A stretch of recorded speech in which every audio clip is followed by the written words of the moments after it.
Da will der walisische Drache Feuer spucken gegen den erfolgreichsten Spieler dieser Saison. Begrüßen Sie Matthew Stevens und Judd Trump.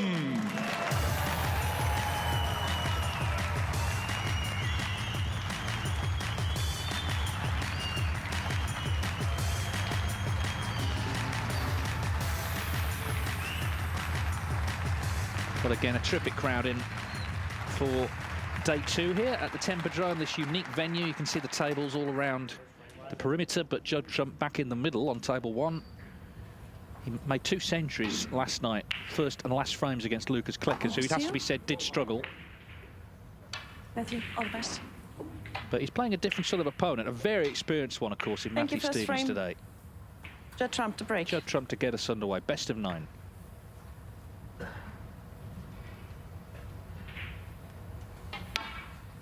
This is the last 64 of the German Masters. The winner will play Matthew Selt, who was successful last night over Martin O'Donnell.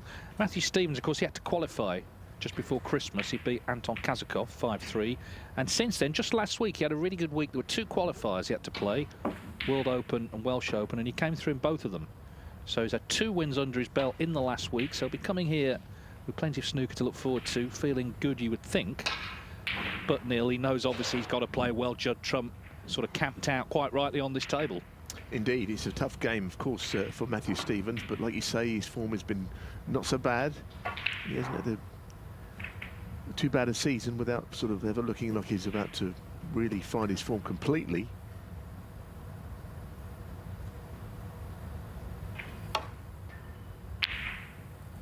But, you know, he has got a good CV, as we always mention, but a player who has won big tournaments, so not an easy game for Judd, and I don't think he'll be in awe of being out there playing Matthew, and vice versa.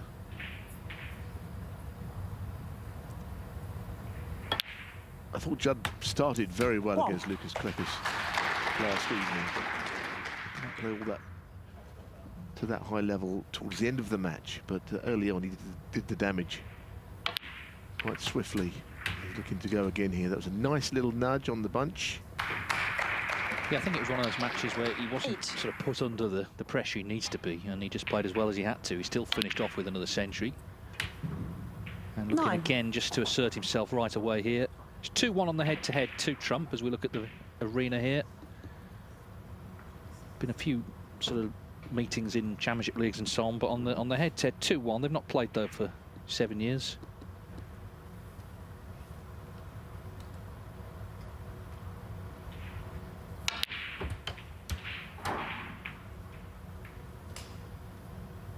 Yes, perhaps surprisingly that they've only played those 3 times. 16. They've both been around a long time. Matthew clearly a lot longer. Anyway, this red into the other reds in potting it to the right corner. Didn't know much about the cue ball there. 17. Got a clear cueing through to the pink, it would help. The other red, I think, is in the way, making it a difficult pot.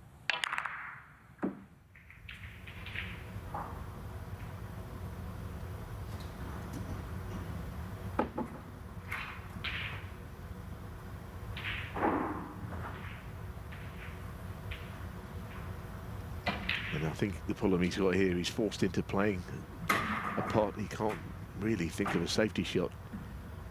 So he'll have to play the blue or the pink. It would seem the blue cut back to the middle. Pink over the top of a red. I mean, they're both eminently missable shots. This is difficult.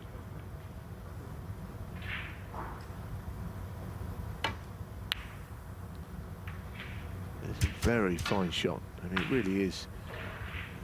Not necessarily on an easy red now, but it was very well played to play at that slow pace. 23. Yeah, you might say, well, why did no one applaud that? But of course, there's so much to look at here.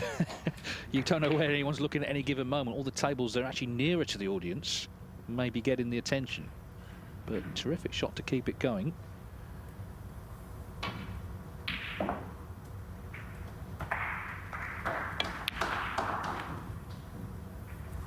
Just to sound the other matches, we've got Mark Williams, twice champion here on table 2 against He Guoquang of China. Robert Milkins, he was a semi-finalist last year. He's up against Robbie Williams on table 3. Table 4, Ryan Day, Oliver Brown. You can watch all of those on Discovery Plus.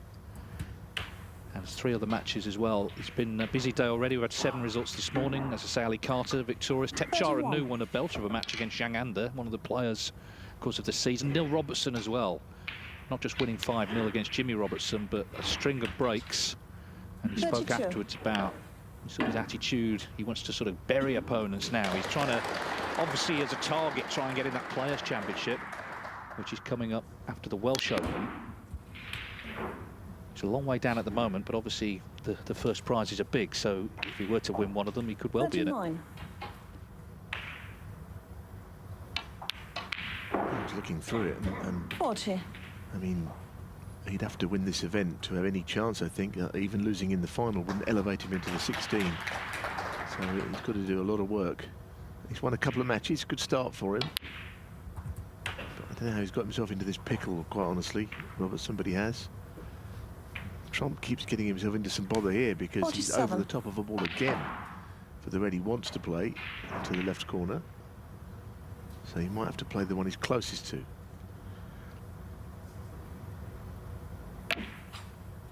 Push shot, definitely. And called. Judd And, Trump, 47. Matthew Stevens, 4. he leapt up, he knew he'd pushed it.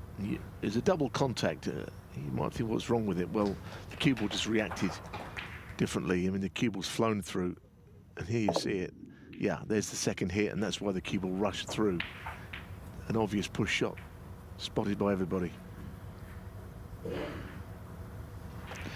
Yeah, and it's not left Matthew Stevens with an easy starter here. The Reds sort of spread far and wide, Trump with a good lead. I know, and it was one of those shots you didn't necessarily want to leave it for your opponent either. You get those in snooker where you don't want to play it, you don't want to put your opponent back in either.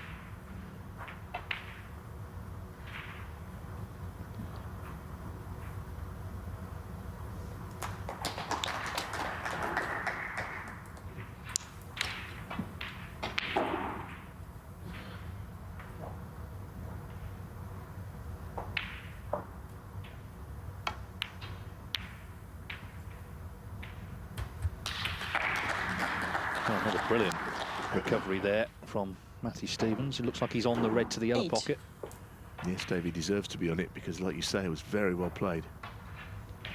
Yeah, his best run this season, just one last 32 in the British Open. 9. So he's coming in 45 in the world. As I say, he's in the Welsh, he's in the World Open. Obviously the World Championship coming up as well. It could still be a strong finish to the campaign.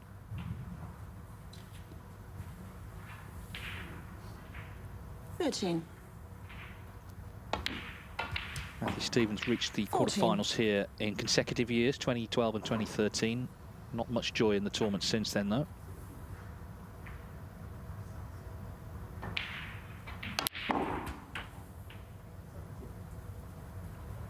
It's very well played once again. This is a good effort, this, from the push shot of Judd's.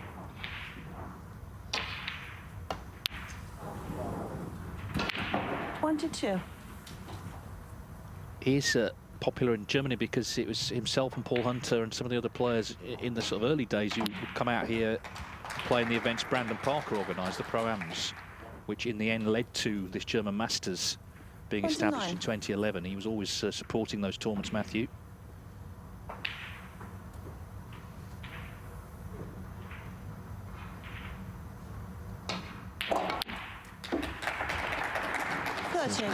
He and Paul Hunter, the late Paul Hunter, were very good friends for many years, playing through the same ranks as younger players.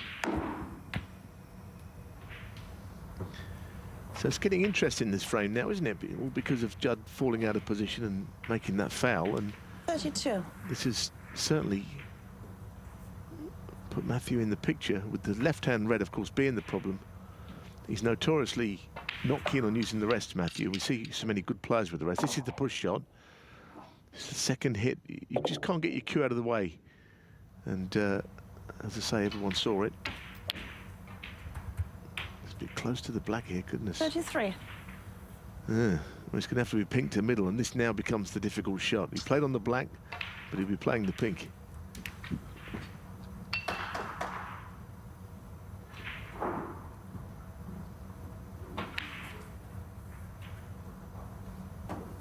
Seems a little surprised by the shot, but quite honestly, the angle was what it was. And Matthew Stevens, that's the 33. reason he had to play the pink.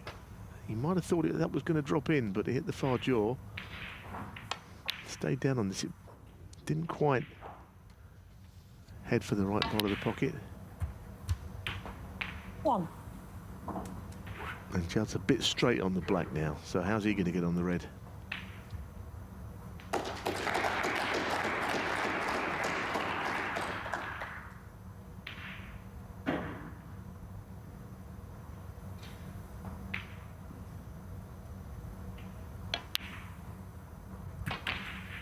The answer is he's not even going to try. He's going to try and lay a snooker here, so instead of playing a flashy shot to try and land behind the red, he didn't even put that as an option.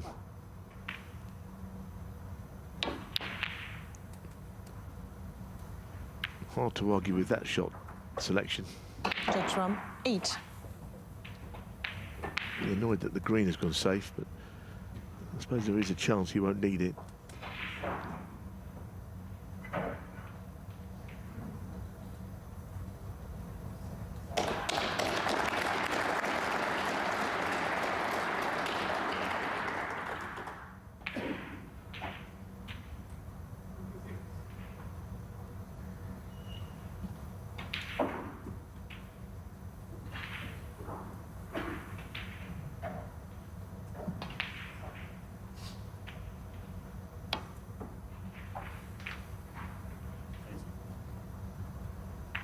Foul, miss. Well, you can see the idea, but he caught the jaws Judge of the on 4. pocket, so that'll be going back. Yeah, I think the idea, as you were saying, it was to hit it bottom cushion, bolt cushion, and in behind that way, because hitting it one cushion just pushes the red closer to the pocket. So that was the plan, but he got too close to the top right-hand pocket. And now the fact that green has run a little safe clearly does favour Trump.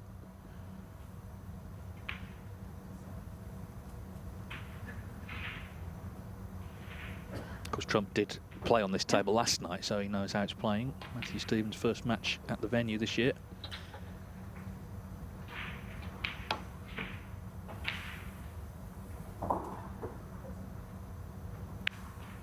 Very good. Very well played. That was the idea.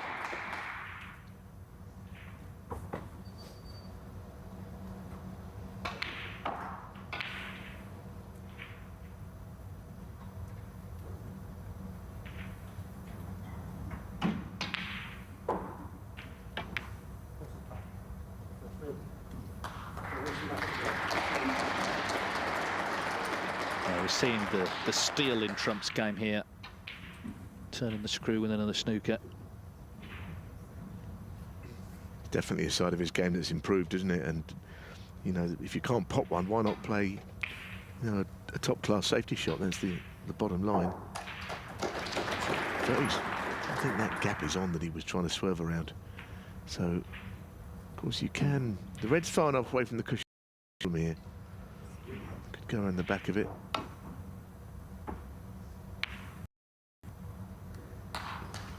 Well, worse has happened than that.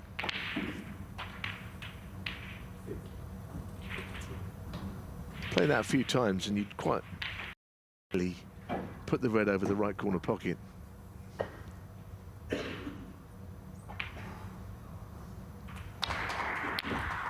As we're saying, the green is not a factor, certainly for Judd. He can get the frame one prior to that. Yeah, it was that shot he played when he tried to get on the black, didn't he, with 2 reds left, and was left that tricky pink. That's where the break ended for Matthew Stevens. The Trump fouled earlier on when he was in, but now already 1 snooker needed. 2 with the yellow. 8.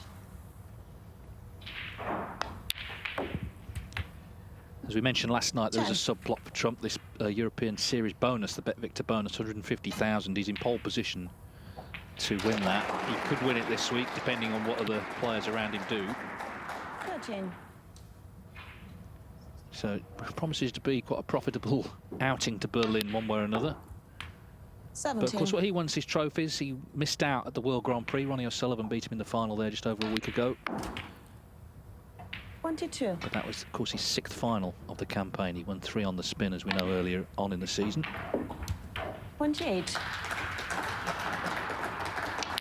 So despite that double hit earlier, Judd Trump has won the opening frame here. Matthew Stevens just couldn't quite keep it going, and then a bit of good safety from Trump also played its part. First to 5 to reach round 3.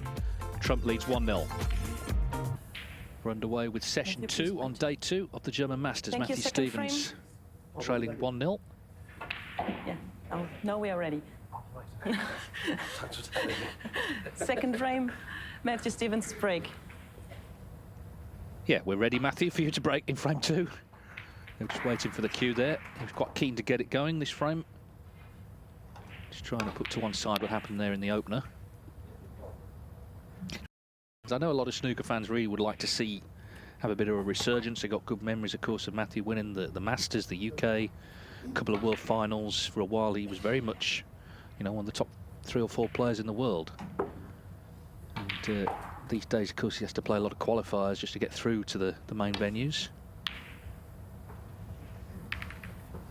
There's the hope that once you get here, it'll inspire you. I suppose that what's changed is it used to be 20 years ago, he played most of his matches in this environment. Now, maybe the opposite's true. He plays a lot of qualifiers, and so it's about readjusting to kind of coming out here to the big stage. And this is, as you can see, a particularly big stage with a big audience again in for the second afternoon.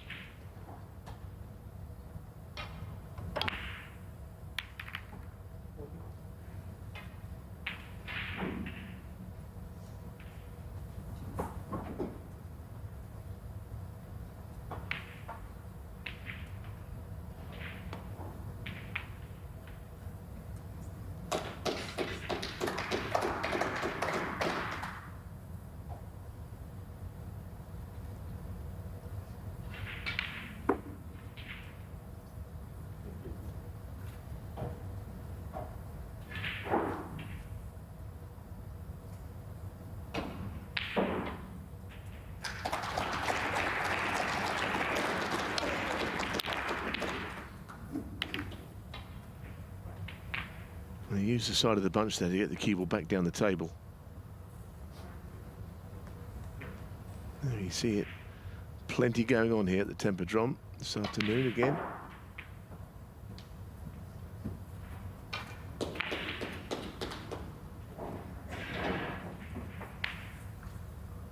Yeah, and there's plenty goes on backstage as well. There's a nice area for the public where they sell merchandise and food. It's an area where people gather and sort of chew over the snooker and what they've seen, what's coming up. Very sort of festival atmosphere at this tournament.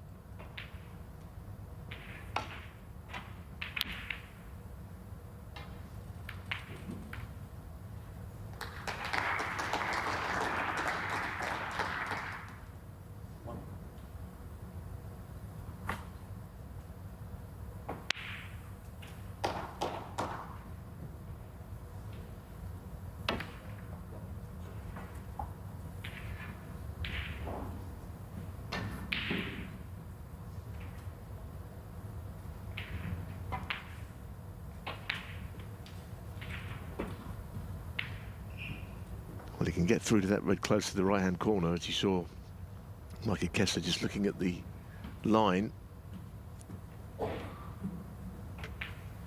Whether he want to play it is another matter. Tough shot, this.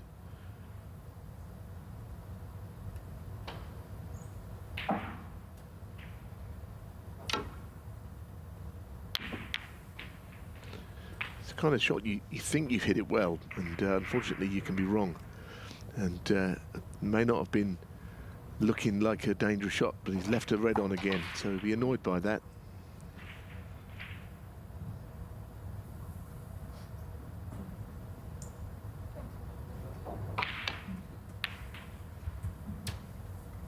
One.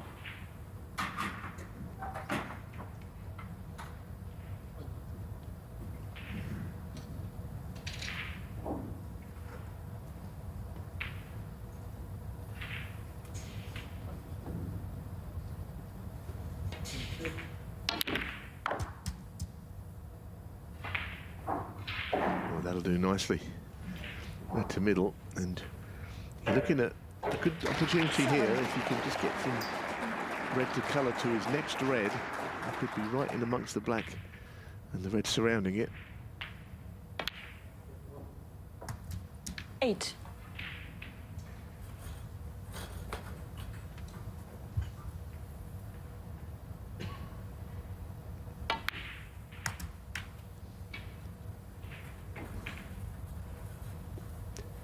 This red now clears the decks for the black into both corner pockets.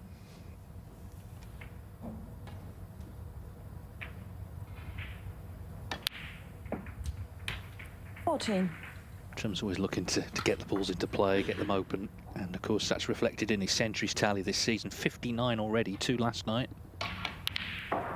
He's actually only 7 off John Higgins now, who's in 2nd place on the all-time list. So he may well get to 1,000 this season. That would be some moment. 21. Obviously Ronnie O'Sullivan we know has already done that, but Judd Trump quite a bit younger. 22. Doing so, he would get to 100 for the season. He doesn't really want to be thinking about all that, though. Obviously, just putting frames away, putting matches away is the main priority. Yeah, he makes them quickly, but I suppose if he was to get to 1,000 this season, you think he'd go pretty deep in the World Championships because there's a lot of frames to be played 29. There, of course. I suppose he might just fall short. We couldn't put anything beyond him 30. Because if he's winning everything, he's making big breaks and playing more frames.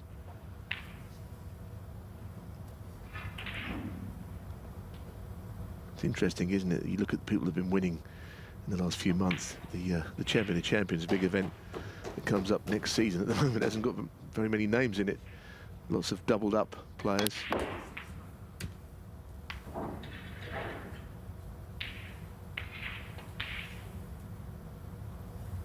$37. Played a good shot there. Again, moving reds out of the way. 38.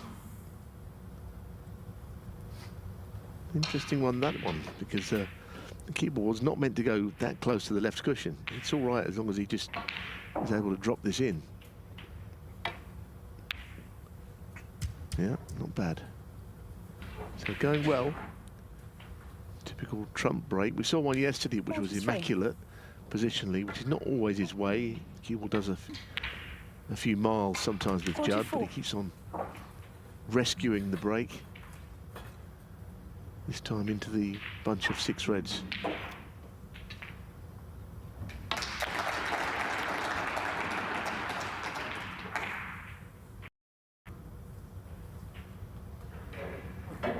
$49. This could have finished better, I guess. Expect to be on something easier than this.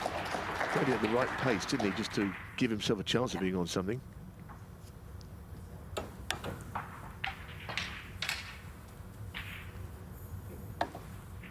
Kind of feels almost like this is frame ball now. With all the reds where they are, a lead of 50 if it goes in.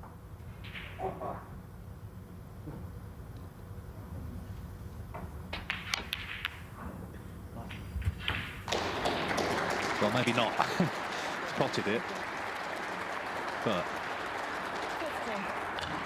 yeah, and it could be now that he just decides to not take this break any further. He might just put the pink on the left cushion, or certainly do something to disrupt the chances of a comeback in the frame from Matthew Stevens. Well, this is what interests me, Neil, later in the season. If he is in the 90s for centuries, how does that affect? Because you want to get to 100, obviously, and you want to break Neil Robertson's record of 103. Will that affect some of his shot choices? We'll find out in a couple of months, maybe. Right now, he's being very sensible. Well, I'd like to think that he's not going to be thinking 50. about that over winning frames, because clearly winning frames is always going to be the more important of the two.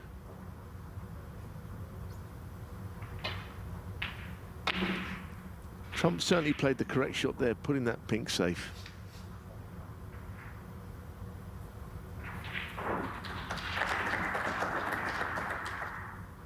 Yeah, I suppose it depends to a degree on the context. If you're sort of 7-0 up against someone at the Crucible, maybe you might feel you can take a few liberties. But anyway, that's all to come. Well, you know what they say, Dave, the snooker gods, they don't forgive, and there's something in all that. I know it's not a real thing as such, but if you play a wrong shot, usually you get punished for it.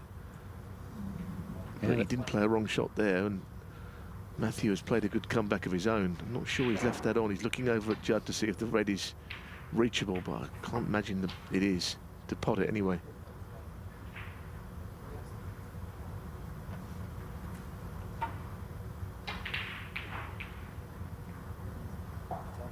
I mean, the other thing to say about that, without getting too far off this match, is that what's the situation on the 147? If you're one of the players who have already made one and the second one becomes 147,000, then maybe you do push the boat out then, because you're talking about not just breaking a record, you're talking about a lot of cash, aren't you? Yeah, I think that the concept of the right and wrong shot might disappear then. With Zhu Sir, Mark Allen, Ding Junhui, all made one in a Triple Crown tournament already.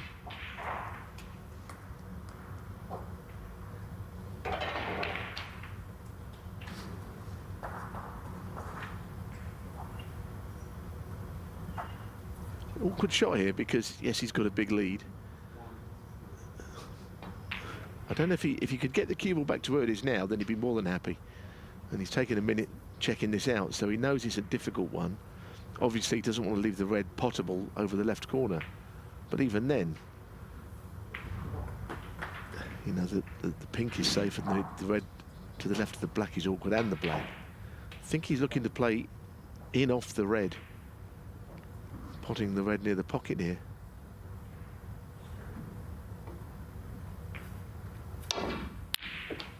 Oh goodness, that was some sort of a extraordinary attempt at a, was it a plant even?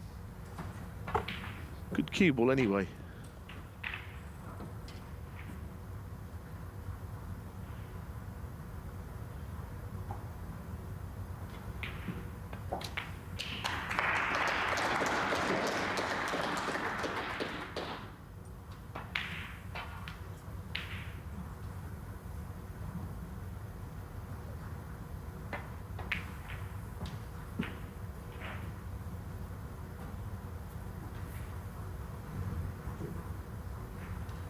Yeah, there's a few danger points here for Matthew Stevens to consider. It always seems to be with Trump, because he can pot them from anywhere.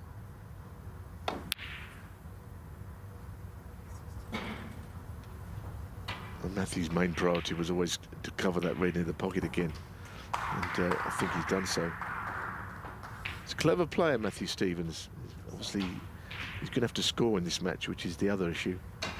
Now, he could play the big pocket red, the red on the left cushion. He could try and pot it directly or off the other red, but he doesn't really want to bring that red out in case it all goes wrong.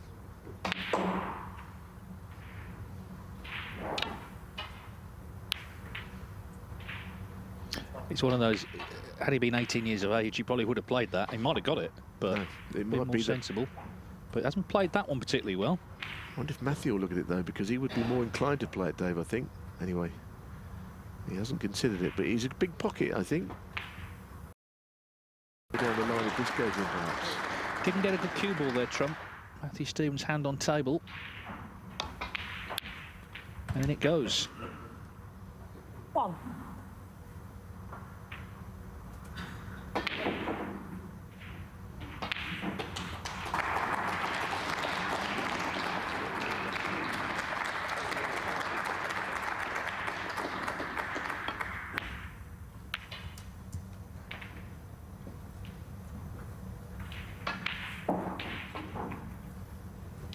Six.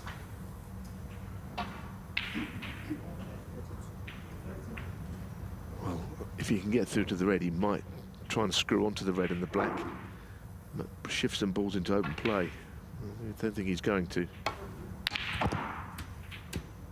7. But now, with that angle, he's got no real shot unless he uses a lot of force to get round towards the red.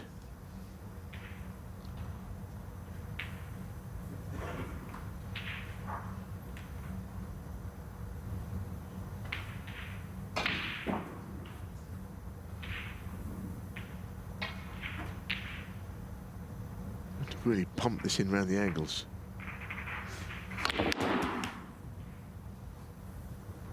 Not getting anywhere with this break, Matthew. It amounted to not much, that opportunity. 12.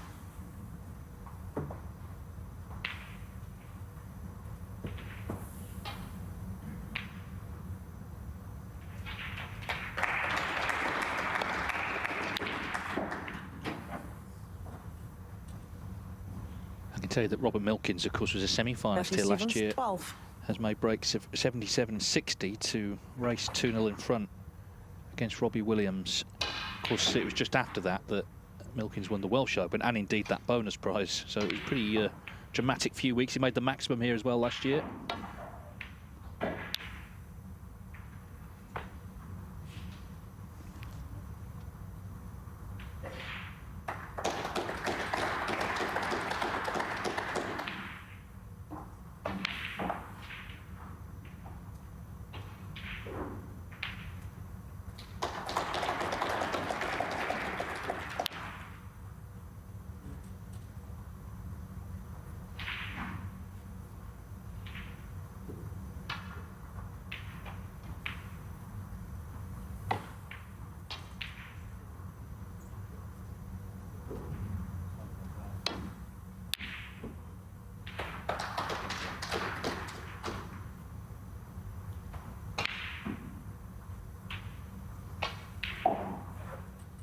Got close enough to this. Sent the cue ball back to the other end of the table, though.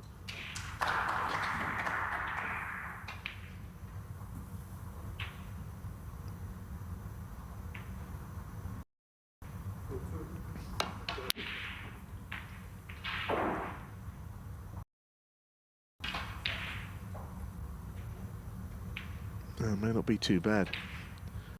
You get through to the red to pot it past the brown to the right middle.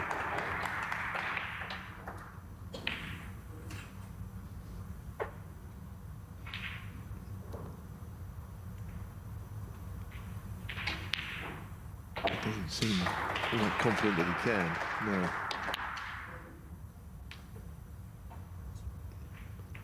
It's funny, I was when the players are all coming in 7 tables and 14 players are walking in, and the officials, it took me back to the old days at the Norbert Castle when there were 20-odd matches sometimes going on, and you'd see just swarms of players all lined up with officials, all waiting to go out onto their respective tables to play their qualifiers. Anyone watching this from that era will remember exactly what I'm saying. So many matches taking place in this one auditorium this afternoon.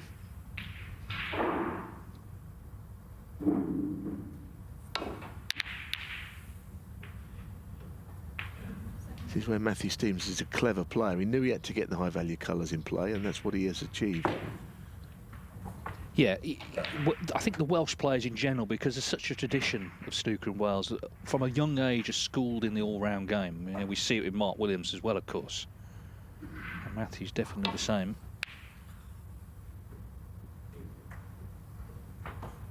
Yeah, just on what you were saying though, I was at the Welsh Open years ago, and there were 8 matches, so 16 players had to go out. 17 went out. Deshawat Poomjang got the schedule wrong. He was playing the match afterwards, so 17 went out. 1 had to come back.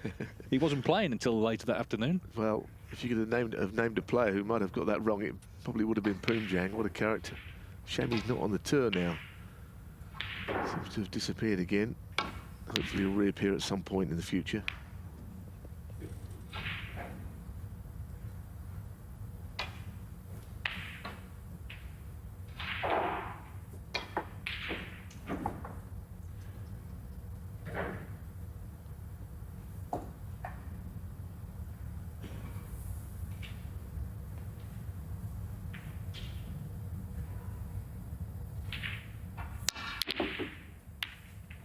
Well, there is bread and butter shots, but I'm not sure how much he fancied it, the way he played it, to get the cue ball right back. If he'd have played it at a more gentle pace, I think he would have got the pot. But of course, like anything else, he's got a lead, and he's looking in some ways to protect it, but not taking undue risks.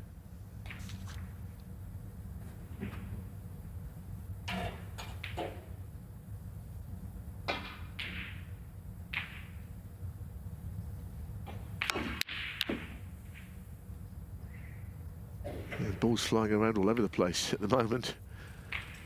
And with the Reds so awkwardly placed, that 38-point lead is a sizable one.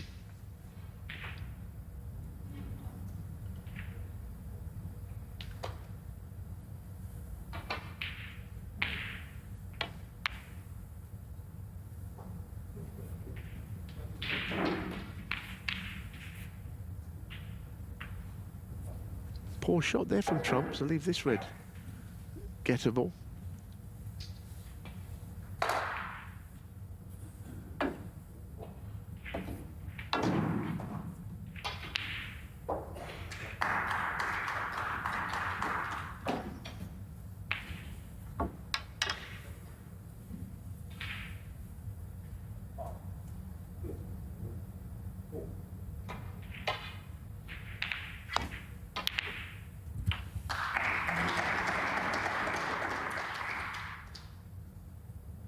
Foul.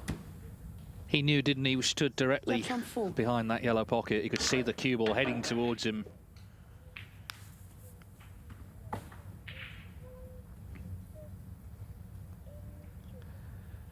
So Judd Trump is still going to need 2 reds here.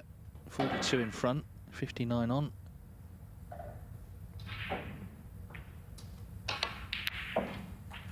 And that one is not in. Bit of a messy frame it's turned into. Matthew Stevens delighted that it's still alive from his perspective. Not straightforward, hitting it with a bit of extra pace down there.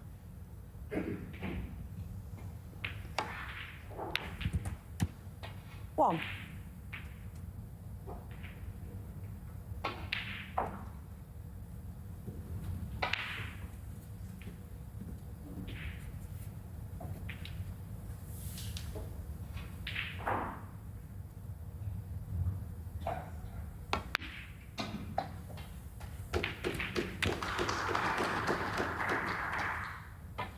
He wanted to be low on that right-hand red, top red.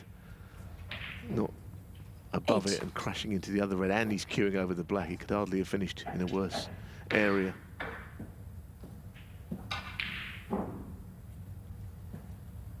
It's a bit like the first frame, isn't it? Judd got away and Matthew threatened to come back into it, but didn't quite manage it. He's played that really well.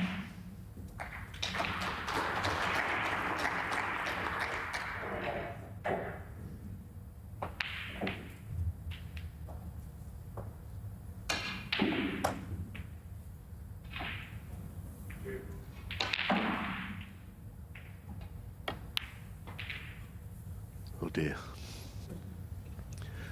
I suppose if you're trying to hold for that red into the right corner, there's a tendency to miss it on the thick side if you're going to miss it at all, because you don't want the cue ball to travel too far. But of course, if the pot doesn't go in, none of it matters.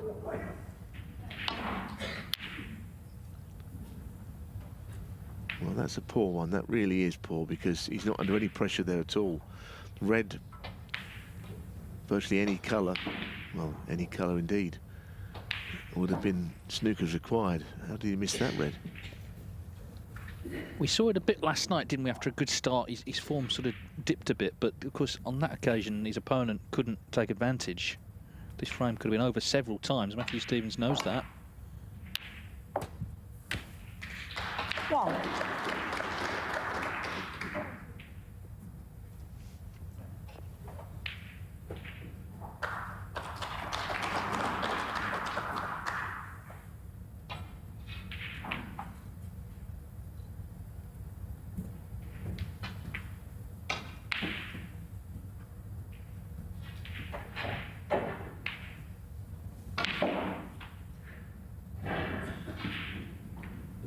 Now, what does he do here? He wants to make sure that he either gets the red in play or plays the double, or, of course, plays a meaningful safety shot on the red, and then there isn't any reason why he couldn't steal the frame. Not very much else on the table, bar the red is awkward.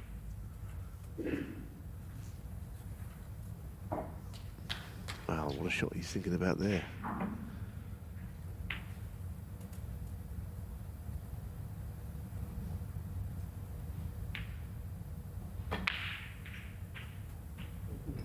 Quite difficult from pink to get towards the red.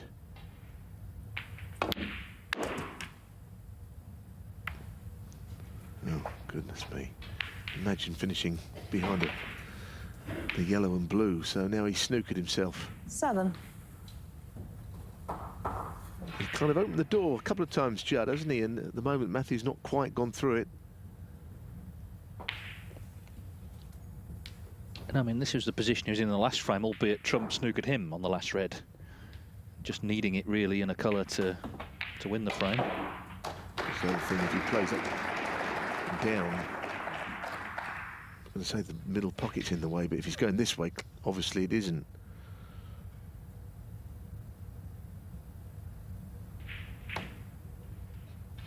Yeah, they tend to slide off. Has he hit the edge of it?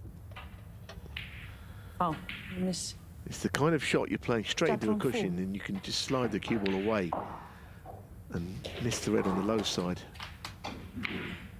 We got very close, but Mikey Kessler was on the spot.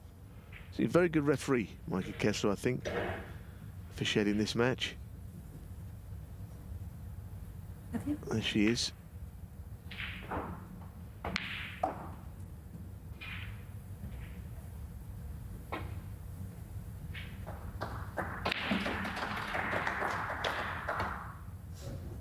Same story, isn't it? Worse.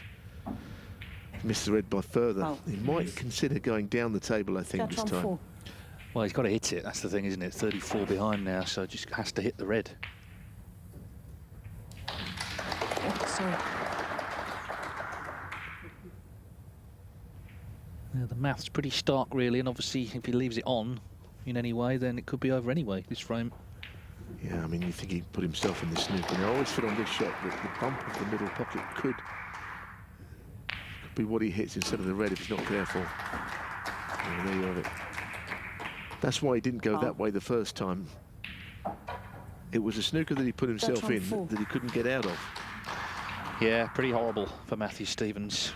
So, obviously no missed call because he needs a snooker.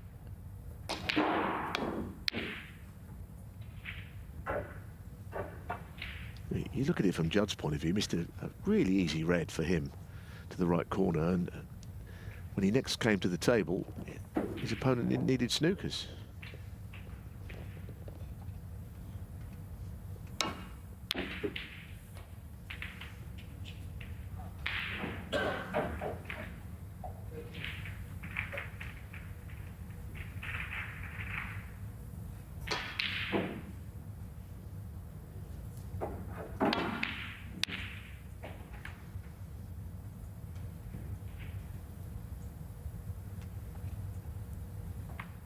A dangerous road to go down there for Judd, knocking that red close to the black. I don't see why he wanted to get involved in all that.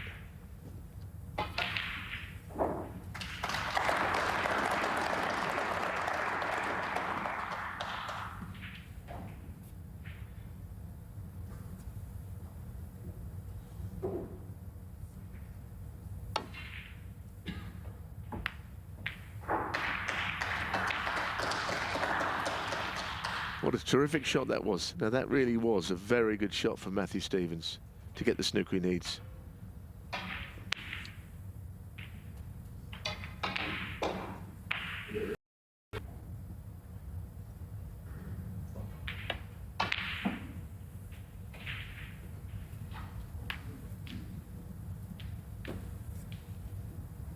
Can Matthew screw this cue ball in behind the black? It would be a pretty nasty business if he could get it in there.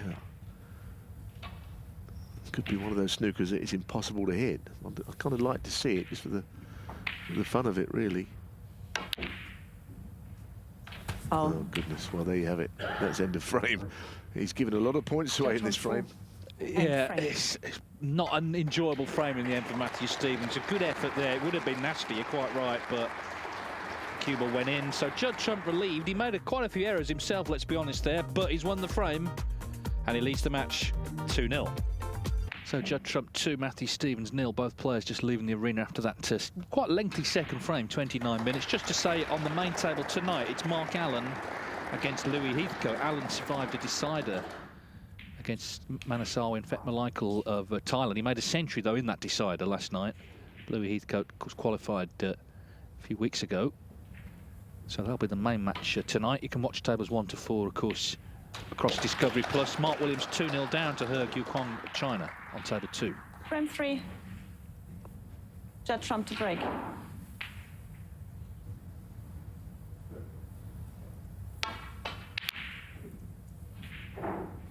So Trump, in the end, he did make a few errors in that frame, but he still won it because he'd made the good start with the 50 break, so he had that lead, which is always useful when balls start going awkward.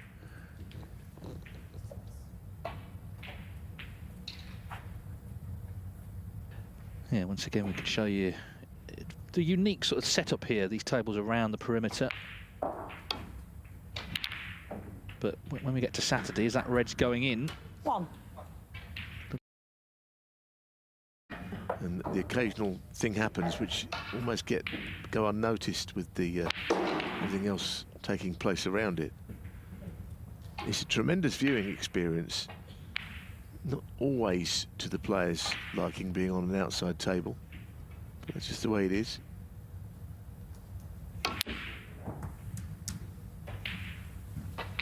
Right, it was a fluke, but Matthew really needs to start scoring now. Here's another look at it.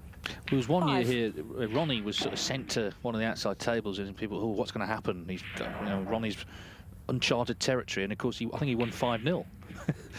I remember the match actually. I believe it was against Joe Perry, and as you say, there was well, he's not going to enjoy it out there. The lighting's different. He's going to be off centre stage, and it was over in about an hour.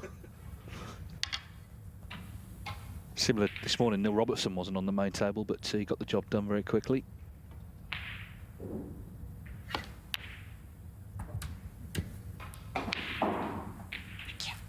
Six.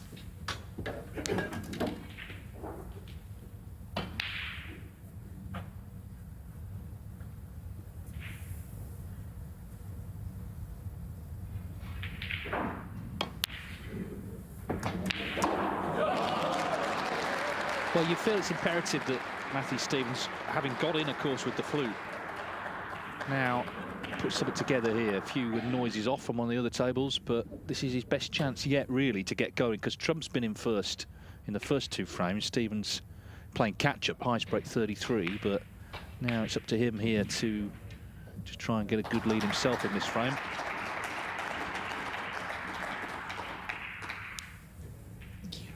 Twelve.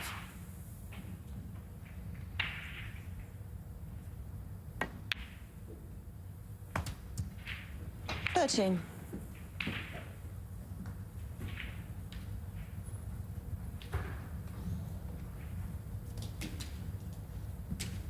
Well, he's looked at the bunch here, and would be unlucky to knock a red in, but I think he has to go full-blooded if he's playing into them. He decided not to go with too much pace. Well, if he could have the shot again, maybe he would put a bit more into the cue ball there, because he's pushed the red onto the cushion. A little bit tentative, wasn't he? He didn't really fancy spreading the red. It felt, looking at the shot.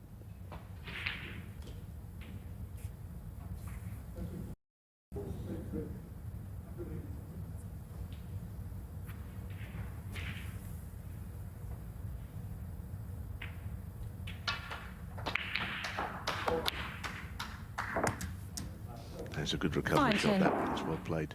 Unfortunately, now the black is safe.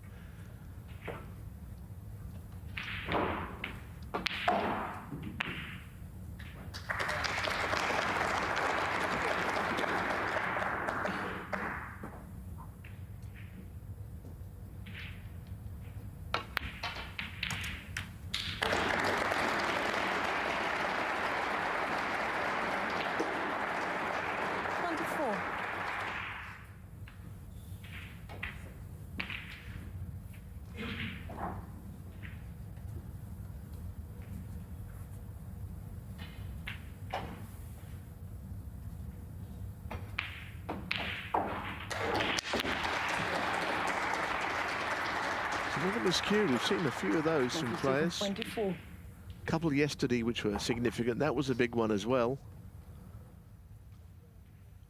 Nearly fluked it, though. Well, that's it. The red nearly went in, but it just sort of sums up his day so far, that.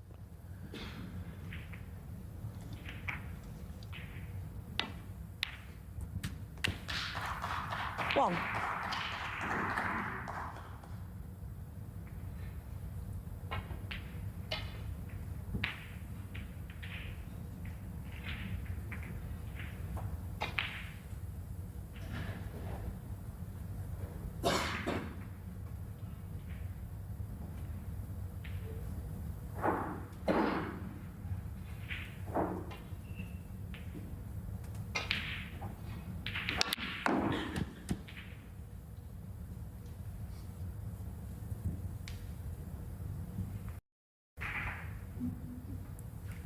Three.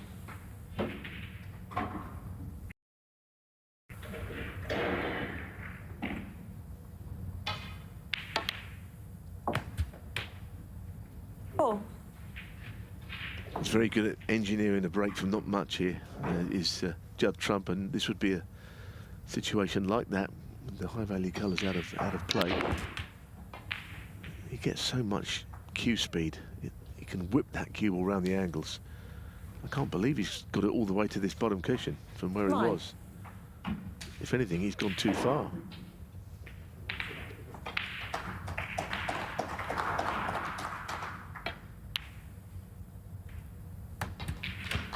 Ten.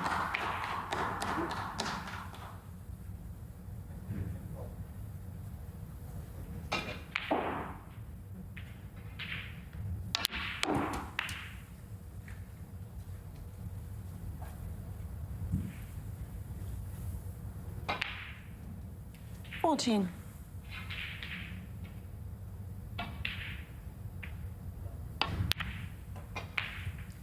Yes, 15. well, he's got that open now. That pink ball is really well played. Just tried to chip it out into open play. And we're not saying he's going to go and make a large break, but if he could get 45 or 50 from here, put him on his way to an even bigger lead.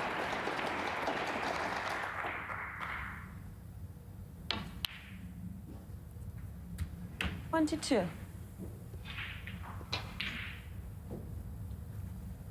Well, bit by bit, things have opened up here. Well, he's opened them up anyway, Trump. Matthew Stevens, you can just imagine what he's feeling. That was his best chance so far to get something going in this match. Ended horribly. 25.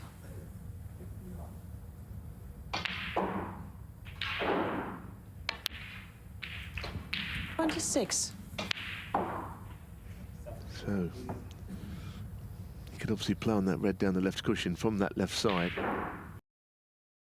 And as a left hand, of course, no worries on that score. So he has done well to get, but clearly he needs quite a few more to make the frame secure.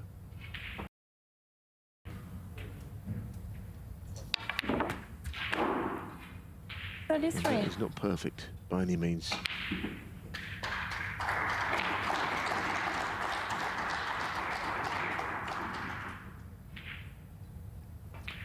It's almost one of those, you wouldn't know whether to play the pink into the right corner or the right middle. It's right in between shots.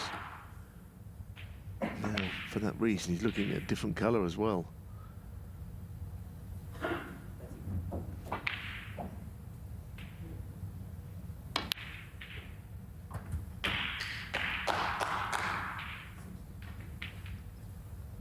Great effort, but I don't think he's going to be finding it easy from there.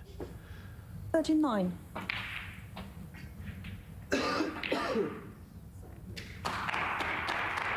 So a very handy break of 39 under the circumstances. Puts him in a strong position, but as you can see, not very many in it, still only 15 points.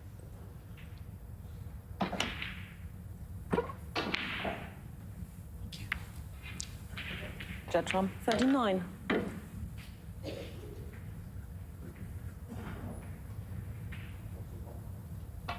That's one of those matches where he's on top, yes, but patience is required as well. Things just going awkward, balls lying awkward, concentration needed, discipline needed.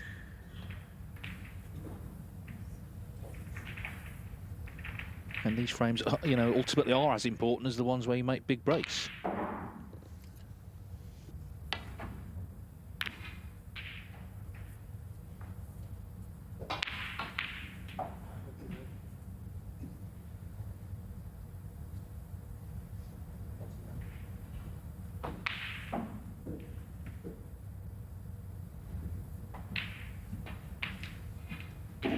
Well, of course, this tournament's been extended to 7 days. It used to be 5, but the crowds have come out right from the start. Obviously, last night they were here for Kleckers.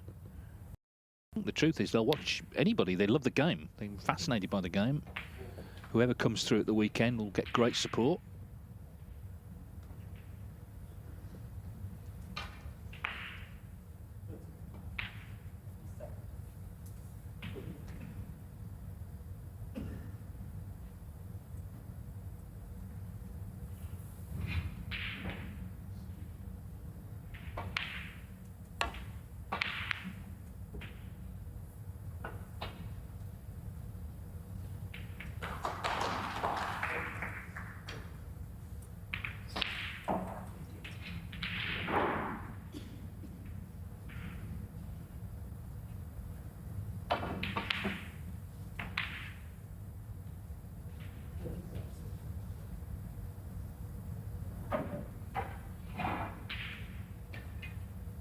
Well, he needs that cue ball to come around the angles.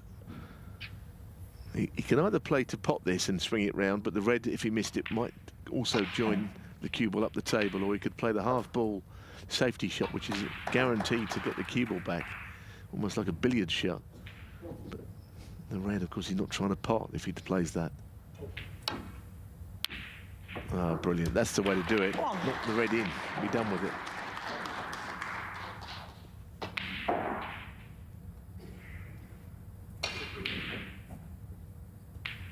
Well, Trump would have been proud of that one. I suppose he would have liked to finish top side of the blue, but it was beautifully cued, the red.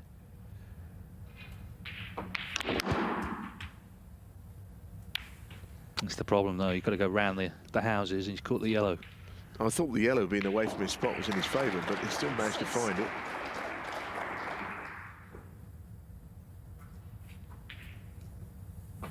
Been a bit of an ordeal, this match for Matthew Stevens, but he is still very much in it. He's only 2-0 down. This frame still in the balance. 7.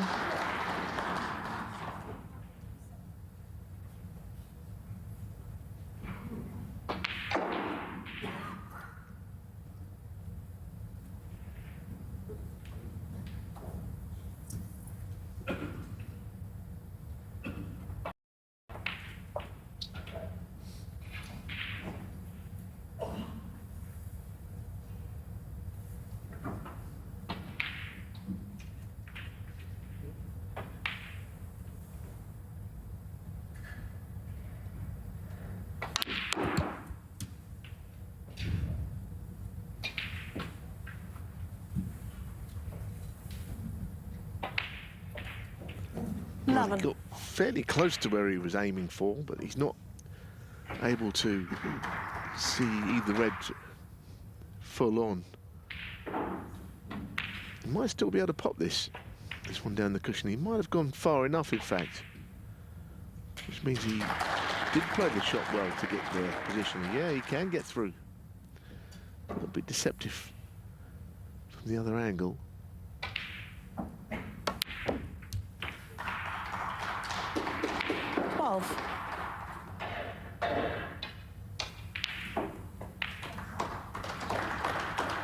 Difficult shot to bring the red out from whichever colour he takes. Very difficult.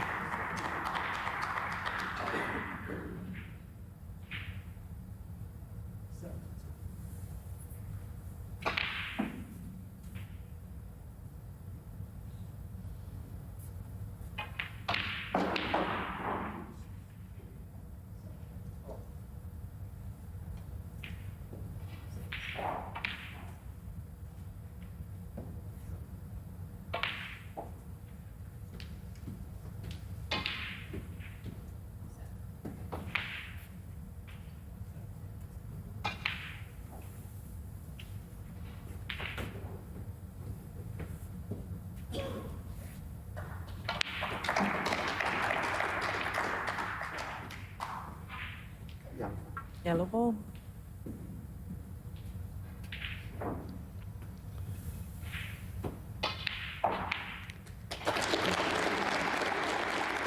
Snooker, which might be a difficult one. There's no pot intended there. Matthew Stevens, 12.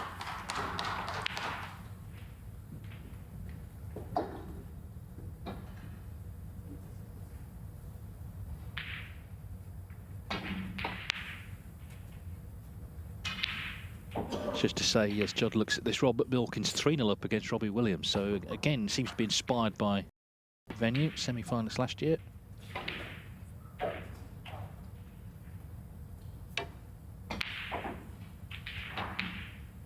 Just not an easy snooker to hit. I think Matthew had a long, hard look. Oh, miss. Of course, the free ball's been left also. Matthew Stevens, 4. Free ball. It's just a horrible snooker. I mean, Matthew looked at it, and I think the natural angle is roughly where the right middle pocket is to hit the red.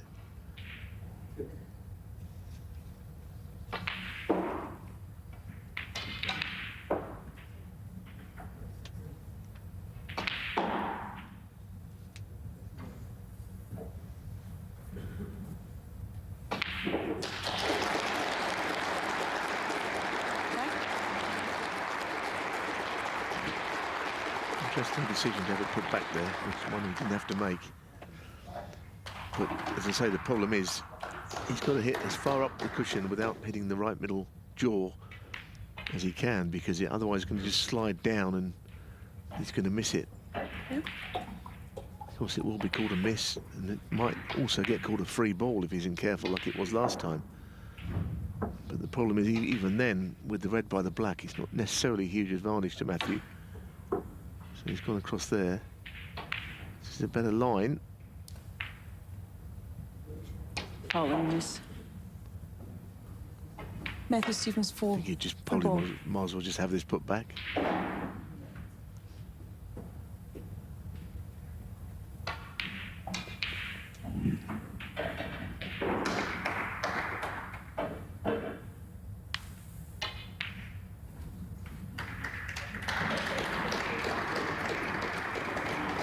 The other thing you could do is over adjust here. You could actually go around the back of the red below it if you're not careful.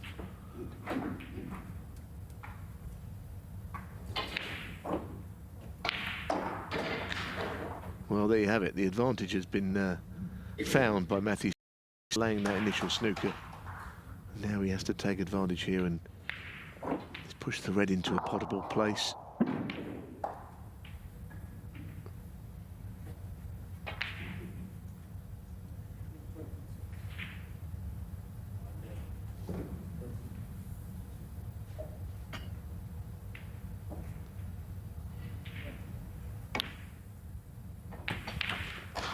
Really good shot.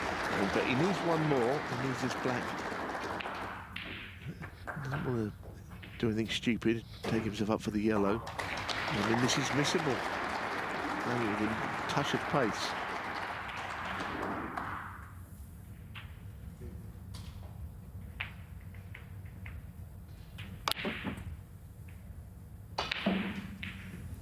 That's a good shot. That is a good shot, and I don't think you could deny him this frame. He could have won the first two. He lost them both.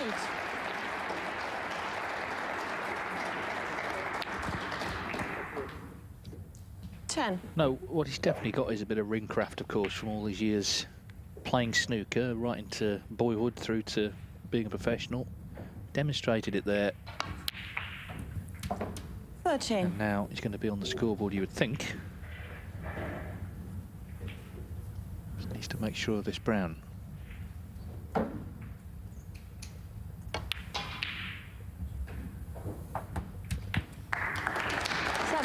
Judd got in with that break of 39, which seemed a good break where the balls were. It made him a strong favourite in the frame, but Matthew has shown that ring craft you mentioned, to be honest, since then. 22. Yeah, he's got a foothold now, and it'll see as well Trump's not sort of at his absolute brilliant best yet, so this match has got a lot more interesting now that Matthew Stevens has won a frame. Really needed that. Various things were going wrong. We saw the miscue earlier as well, but he's on the scoreboard, so Judd Trump's lead cut to 2-1, with one more frame to come before the mid-session interval.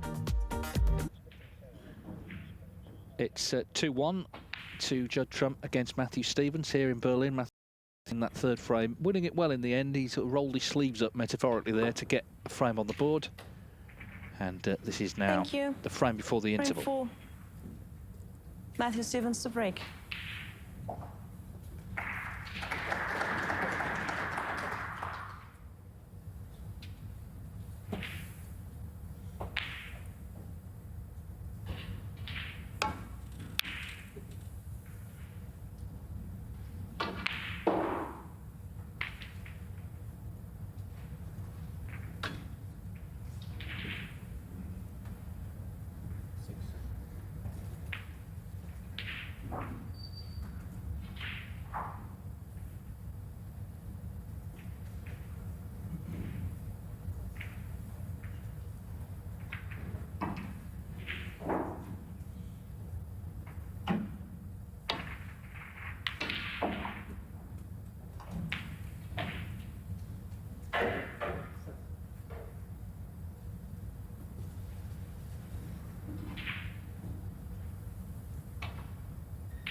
Yeah, had a couple of matches go to the interval. Milkins and Ryan Day both leading 3-1 in their matches. Feels like best of 9 lines are sort of almost a novelty now, because they used to be the absolute staple. We've got so many different formats, which is good, but this is kind of how a lot of ranking events used to be. Final will be best of 19 on Sunday.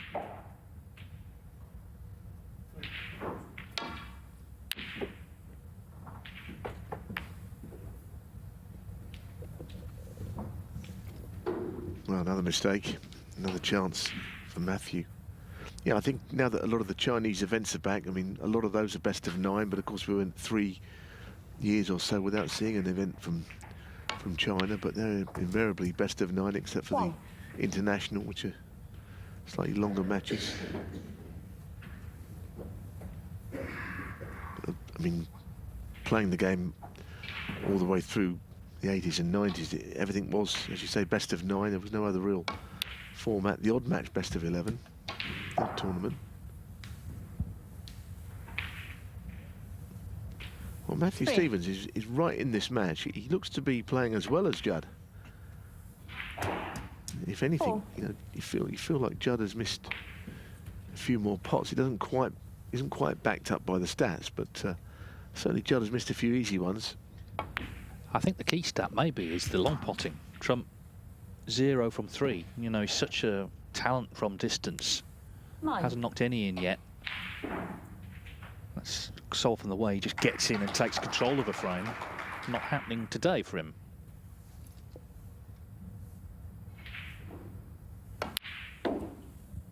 Ten.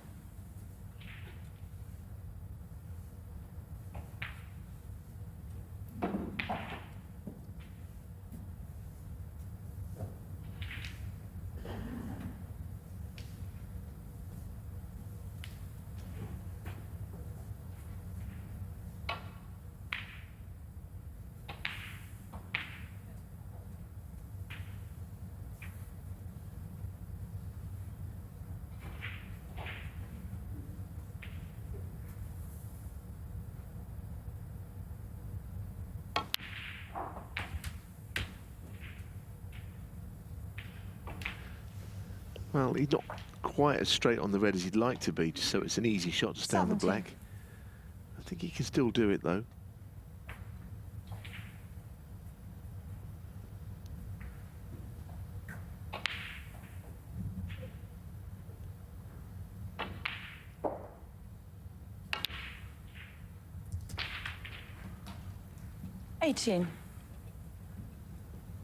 This is a significant shot in the frame. If he takes the black on, he's going to have to pot it, and can't help but go into reds, so it needs things to happen for him. Obviously, potting the black is the main priority, but it looks as if he's not playing it to sort of screw into the bunch, but he's going to hit them.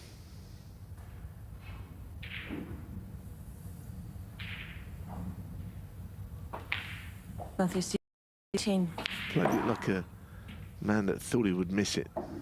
Was very about that one. Didn't like the shot.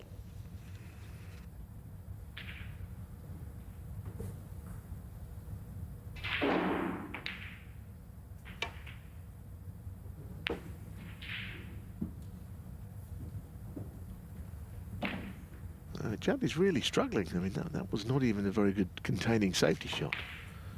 Maybe that playing the red to the middle is not something Matthew wants to risk, but there's not a very strong safety shot there from Judd.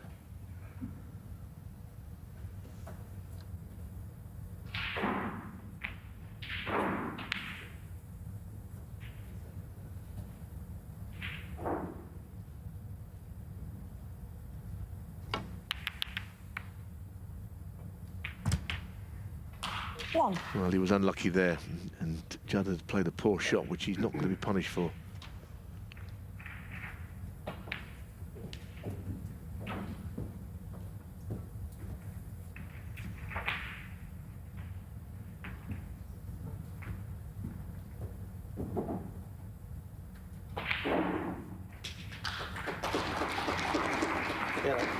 Yellow ball.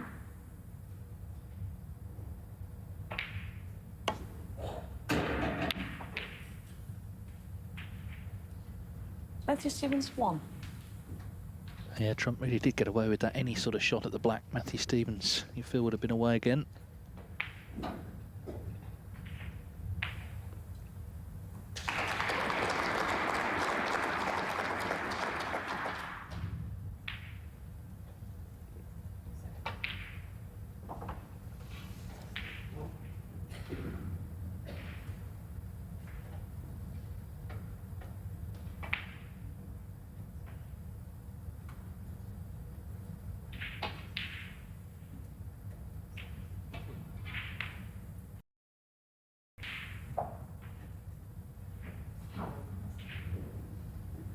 Well, there's no back down the table from this safety shot.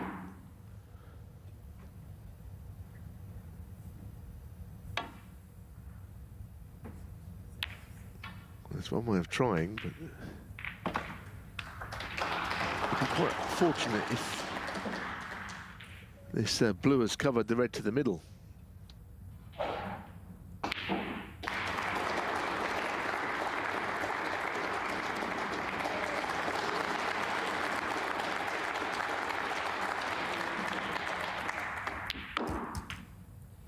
One.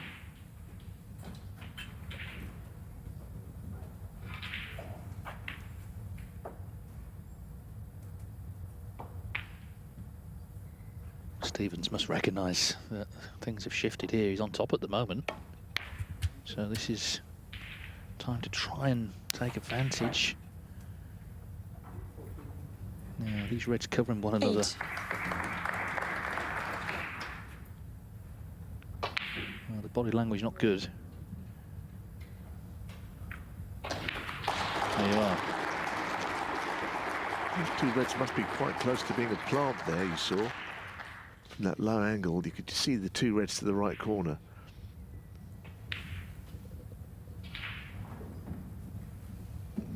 If he was low on the with the cue ball, he could probably make it into one, but up the table like that, I don't think that would be turned into a plant at all from there.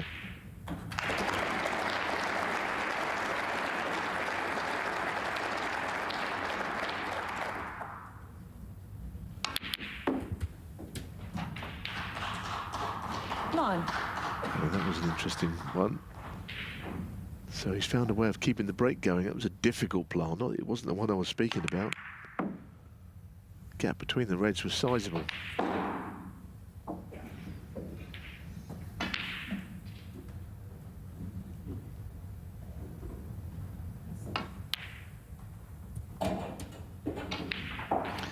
Yeah, a brilliant shot actually to keep things going. So now he's back in business. 12. 5 break, still only 33. So this would be a good time to improve that. Try and get to the interval level. Really give Trump something to think about, some of his own errors.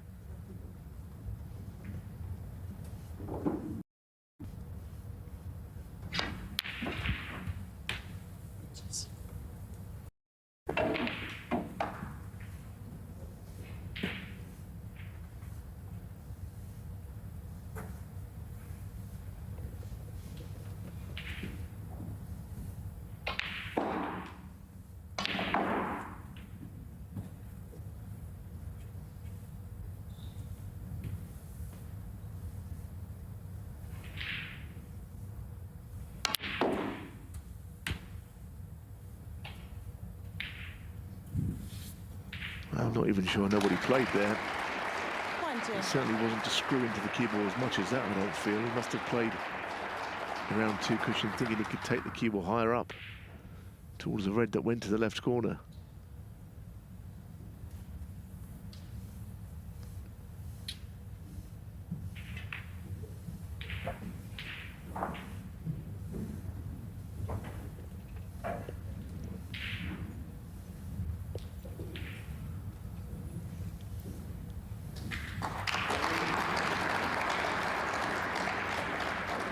May have been a possible plant, but he refused it. And that little nudge on the green has not harmed him. Yeah, I mean, it's very much in this match, but it's all bits and pieces, isn't it? You know, he's had quite a few chances, including in this frame. He kept it going nicely with the plant, but again, it's just back to bulk and trying to wait for another chance.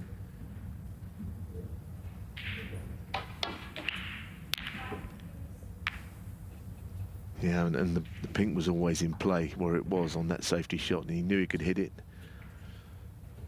He's been lucky there, you know. I mean, he's put the pink out into open play, which I should think that Judd would like. By accident, he's done it, and not left an easy pot for Matthew Stevens.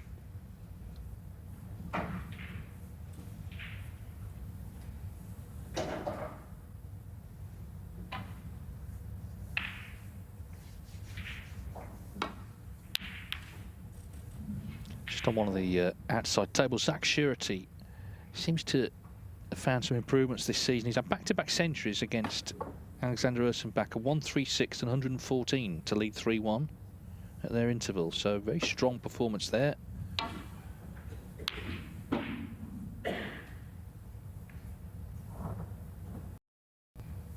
Foul. Well, a little glance off the blue sent the white in the pocket. 4. Things just sort of not going now for Trump at all.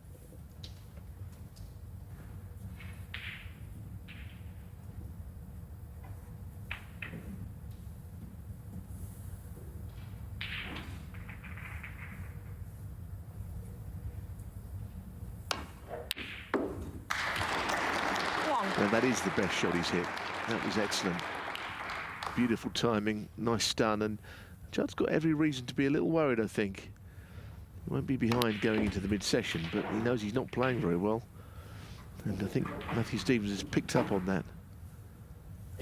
Because the chances are it's going to be 2-all at the mid-session. 9. Got a little bit more work to do, but not a great deal. This black and a further red. That'll be enough.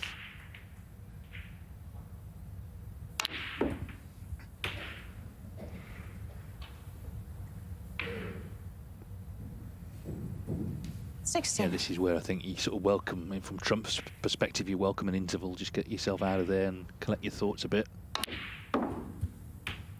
17. Stevens has scrapped hard, hasn't he? He's grafted. Breaks haven't been coming, but last couple of frames he's been the stronger. Snooker's needed. Well, that sets it up for a very interesting second half. 24. Judd Trump started pretty strongly, played well first frame, made a 50 in the second. It hasn't been the sort of dazzling snooker you often see from him, and since then things have started to go wrong. Matthew Stevens has kept heart, kept belief, and has won the next 2.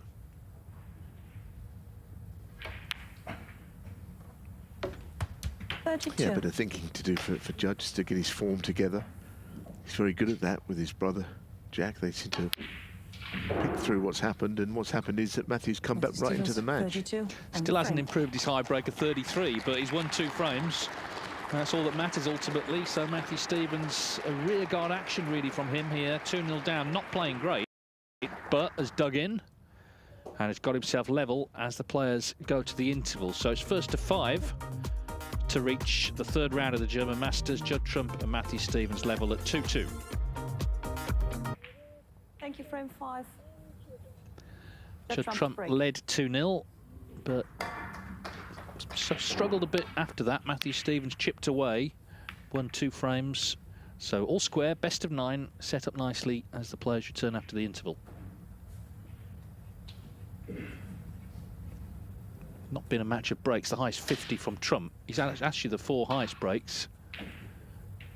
But Matthew Stevens, highest 33, still got 2 frames on the board, as you can see. Yes, and I think from 2-0 down, you're always pleased to be there at 2 each. Yeah, you're the happier of the 2 players by some margin to have just got all level. But there isn't a great deal between them on this showing. Of course, you'd expect Judd to start to knock in the brakes before too long. I'm sure Matthew knows that.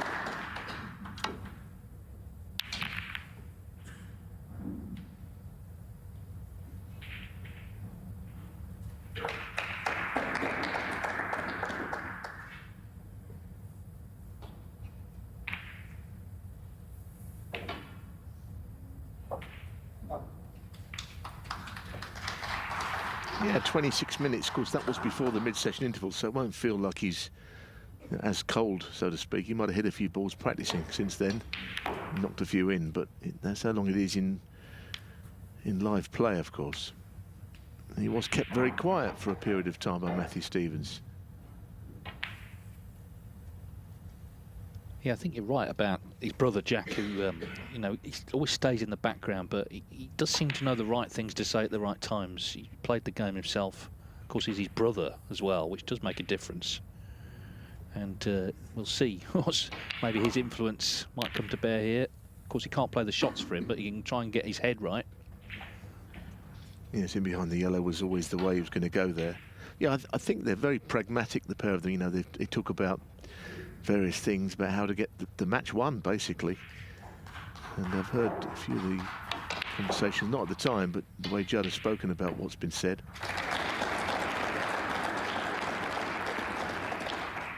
And you've just got to try and get a win sometimes, and you know, maybe change things. You know, you haven't got to keep doing the same things if it's not working. It speaks for itself that it's worked over the years.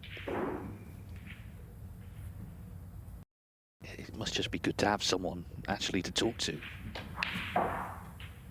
rather than sort of fretting about mistakes or dwelling on them.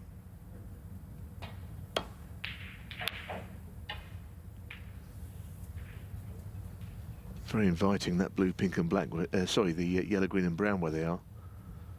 Just in a position where you can get behind them. There's ever lots going on here. It's a good shot, isn't it, of all the tables? And that is bird's eye view. If you're in the audience, you can see all this firsthand.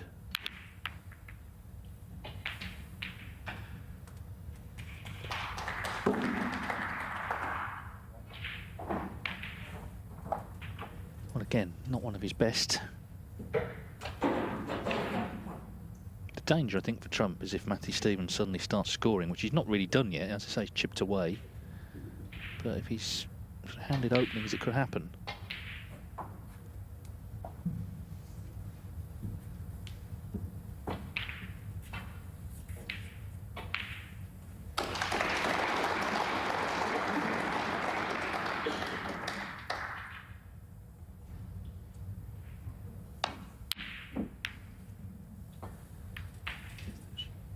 Just the problem, isn't it, sometimes with Matthew? He does miss one or two important balls now. He doesn't score heavily. And as you see from that, his cue didn't go through in the straight lines there. So you can see his disappointment at that.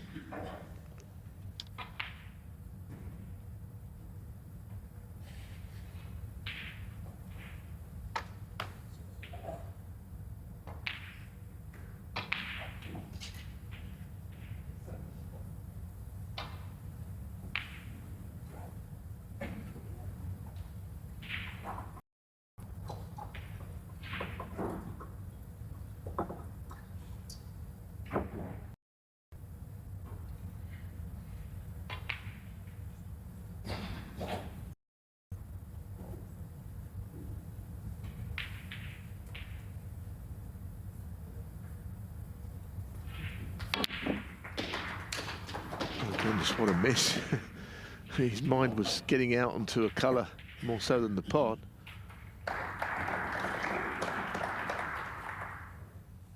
I mean, I never for one second thought he'd miss that. I mean, it's a sitter, albeit he is trying to do something with the cue ball.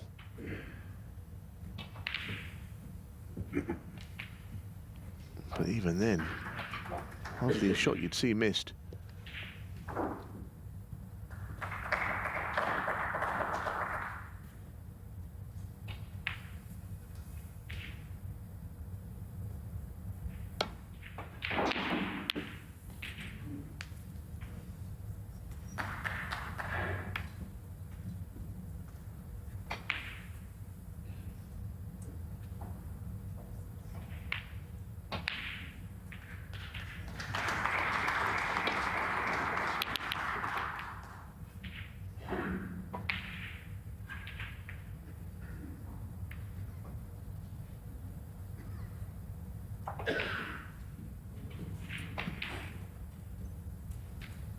It's an interesting little section of the draw, actually. Matt Selt awaits. He won 5-0 last night. Always a confident competitor to play either Tepchara Nu or Jamie Clark. John Higgins is in that section. Mark Allen as well. So it's one of the tougher sections. Of course, Higgins got the walkover with Martin Gould withdrawing. He plays Zhou Yulong, though. So that's, again, that's a tough one. John Higgins kind of looking for ranking points towards the end of the season to keep his top 16 spot.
Well, this could be nasty. Oof, that is the most vile snooker in there. And yes, there's plenty of reds to hit, but to get some direction onto them, not easy. So you've got to go across the table twice, I should think. Michael Kessler's having a long, hard look at where that cue ball is, because she feels there's a chance it'll be put back. I suppose the other thing to say is, if he does miss, there's also a strong chance of leaving a red available. But it's locked in behind the green ball.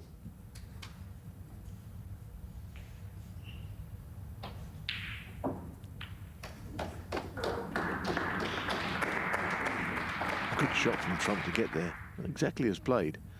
Well, he's got to swerve it to try and get down the table, so he's in a lot of bother here.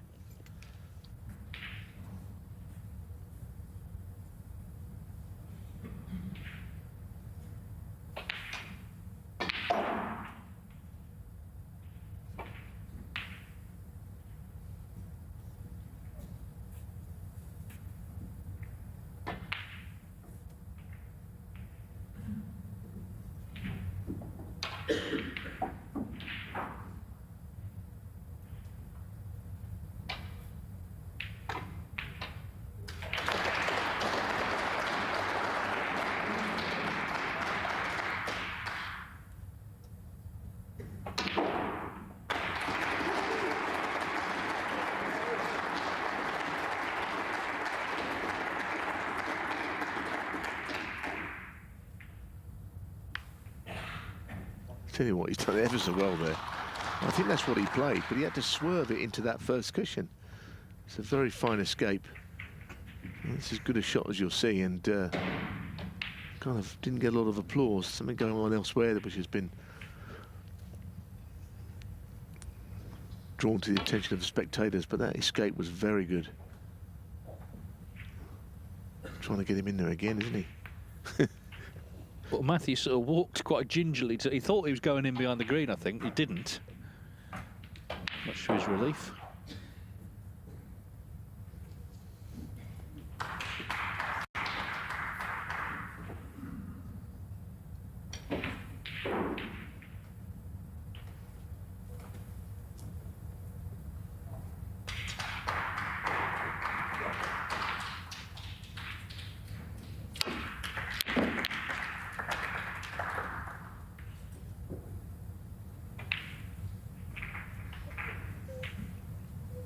Well, I've got the double kiss here.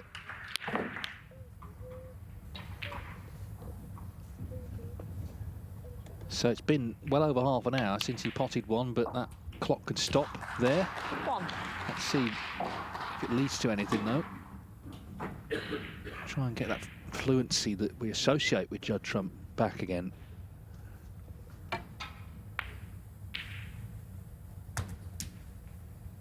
Yeah, 36 minutes it was since his last pot. 6.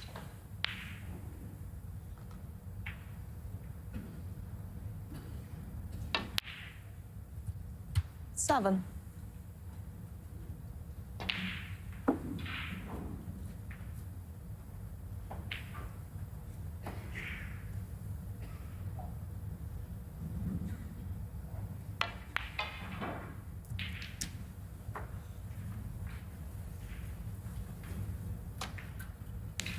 12.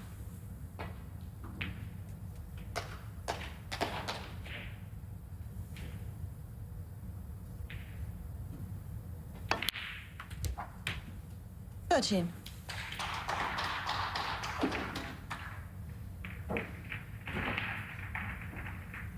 Again, red's very awkwardly placed down the table. I mean, they're just everywhere, aren't they?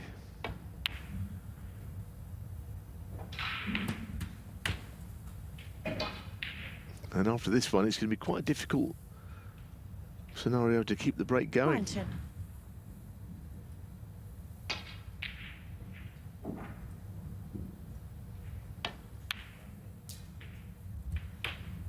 20.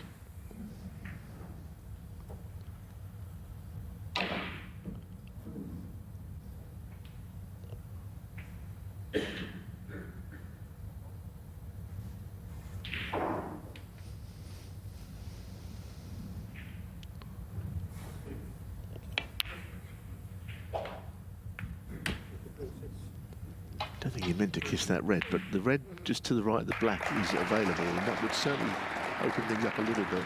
26.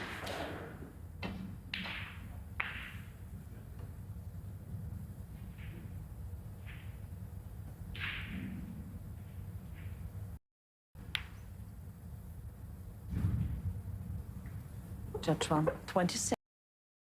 And that break ended somewhat prematurely, just 26.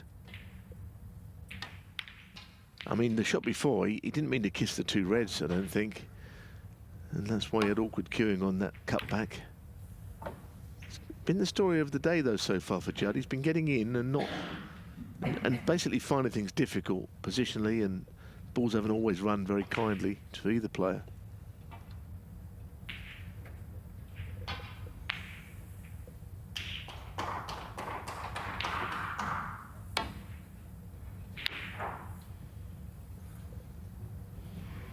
No, he's struggling.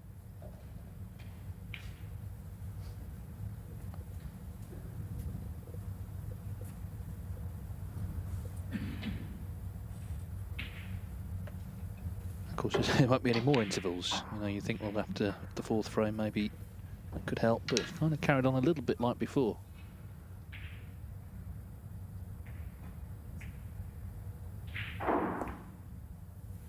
Did get away with that last shot, though, didn't leave the red on.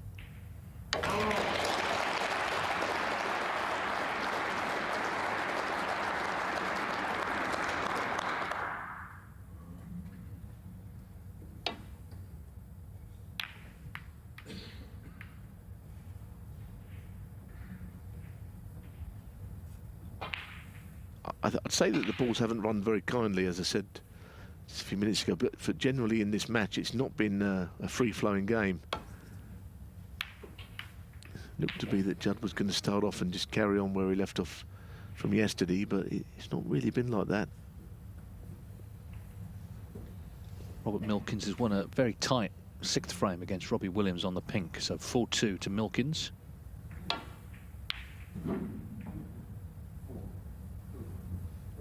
It's a strong safety shot.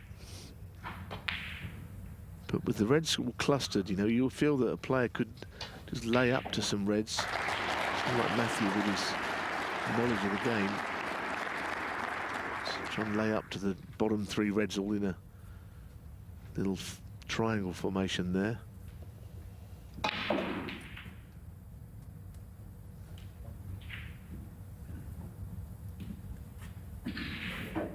Yeah, lots going on around and about. Mark Williams in trouble on table 2.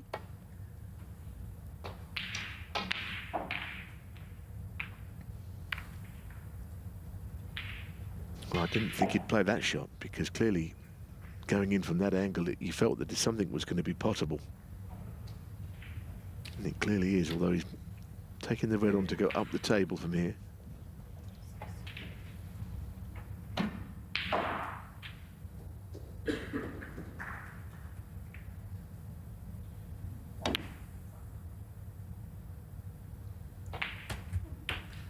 One. It was a bit touch and go as to where that one would drop. But after the blue, he's probably going to have to try and go into them here. He has got the Q speed to get through the ball, top spin, and try and get the reds opened up. That's what he's doing. One red move, can you believe it, out of all that? 6.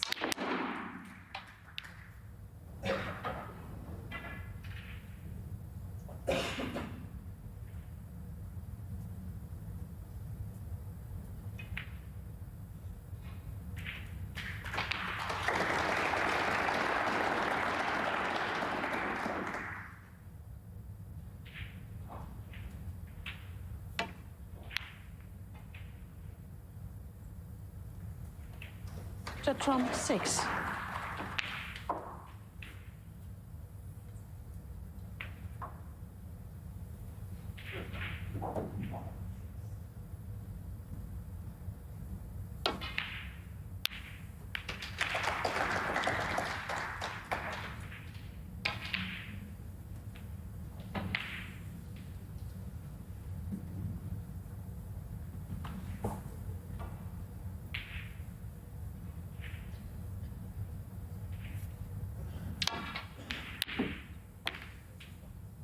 Yeah, I mean, it wasn't easy, but he just can't get in from distance, Trump, in this match. He's taken on 5 long balls and not potted 1.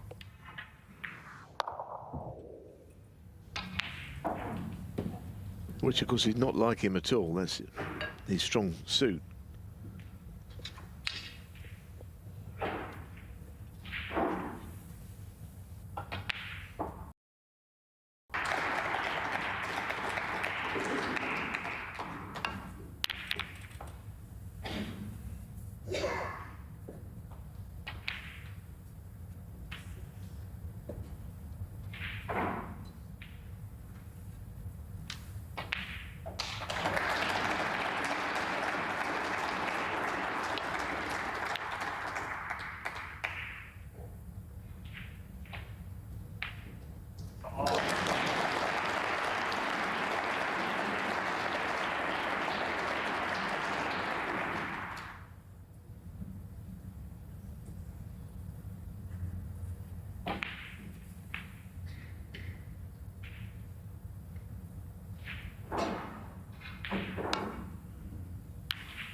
Well, why not? A little light refreshment while you're enjoying the snooker. And fans here watching some dramatic stuff. He Kyu Kwong has just potted the black to take a 4-1 lead over Mark Williams. Williams was clearing up, didn't get on the black. So 4-1, big moment there, and big trouble for Williams.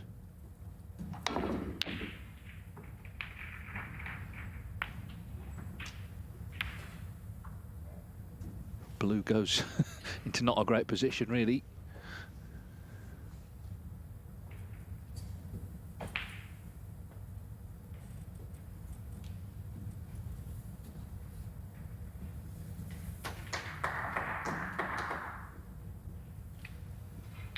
Matthew not thinking about trying to screw into the reds from this red. Maybe it's too thin. 1. But it's a pretty difficult table, let's just say. Didn't like the bounce of the cushions there on that last shot.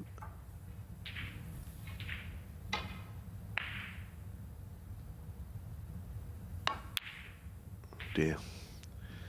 Just when he was in with an opportunity, Matthew Stevens 1. He's kind of spurned it a little bit.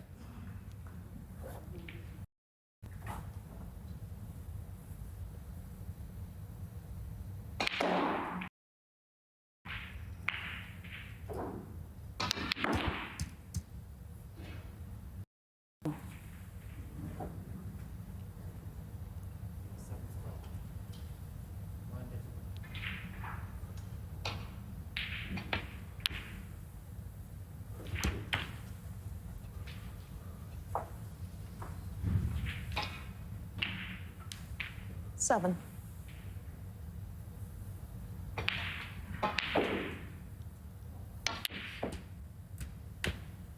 8. Now, he has a high angle on the pink.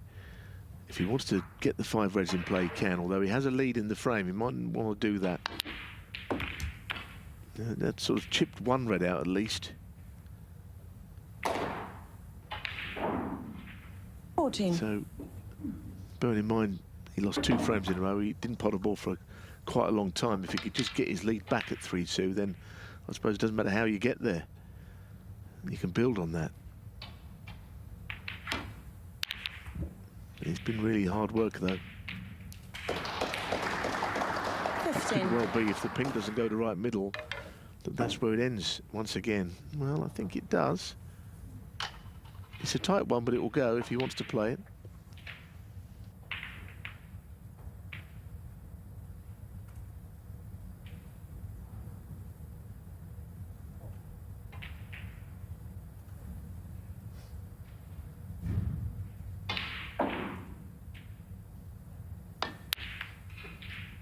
Well, it was tight, and he's hit the red. Jetron 15. And another colour flees to a cushion as a result. Yeah, just caught the red. Yeah, it's becoming a bit of a trial, this, really. I suppose if you're going to play on that red as the next shot, so going into it, at least you move the red out of the way if you don't pop the pink itself. Might have been part of his thought process, but of course he didn't want to miss it in the first place.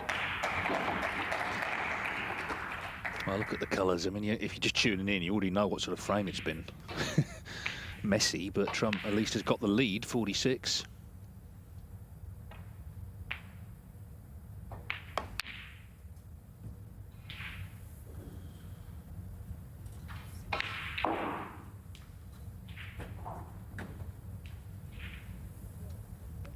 I bet that bloke in the crowd is happy he got the beer, because you do get frames like this that take a bit of time to sort themselves out.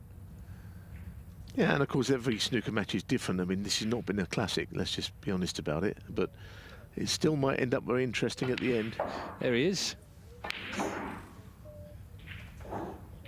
Plenty left in that glass as well.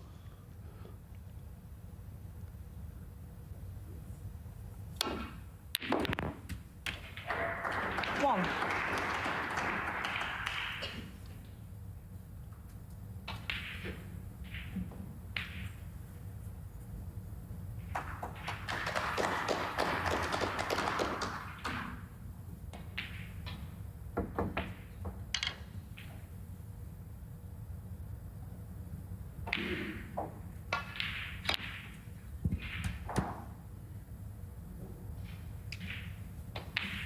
Well, the colour's going to go on its spot, but he's more worried about the cue ball. Is he still on this red? 3. Sometimes the body language or facial expressions tell you what you need to know. I don't think he is. No, he's not. If he could pot the red, it would have to be with a bit of left-hand side, sort of swerve it. And he's playing safe.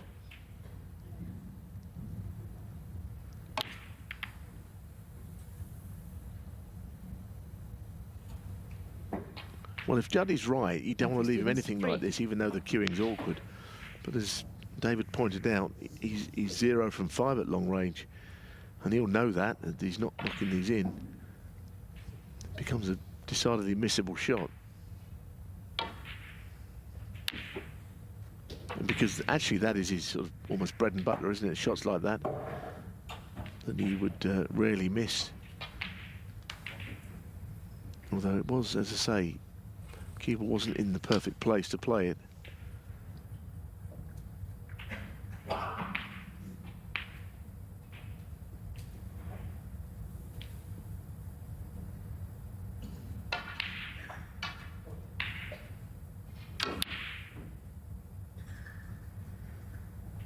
Had to hit it with a bit more pace, and unfortunately, right now, not anything that Matthew tries to do is working. He's missing all the sort of 50-50 shots.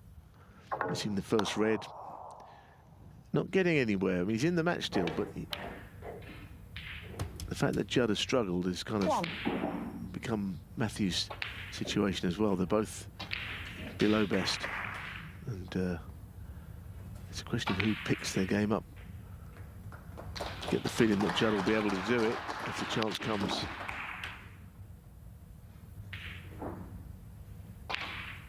And the lead is sizable now. This is frame ball.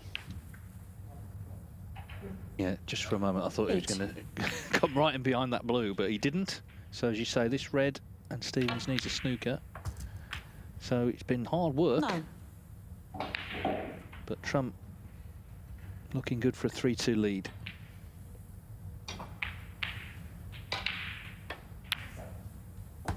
It's one of those, if he can win the match, then you just move on to the next one, forget all about it. Obviously, were he to lose today, it'd be a pretty unpleasant trip back to Bristol.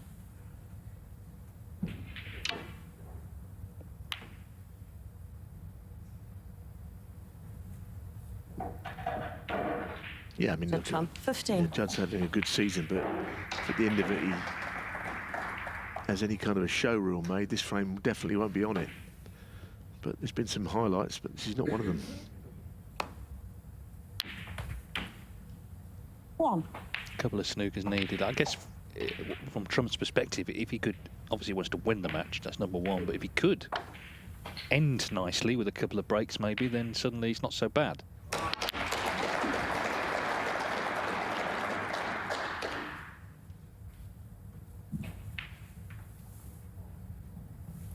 Seven.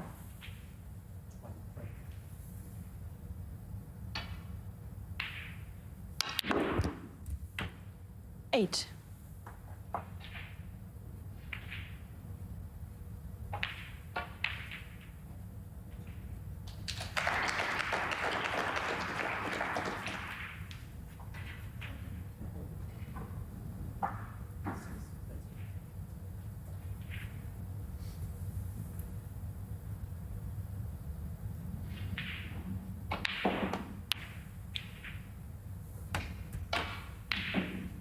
Goodness, he nearly missed that.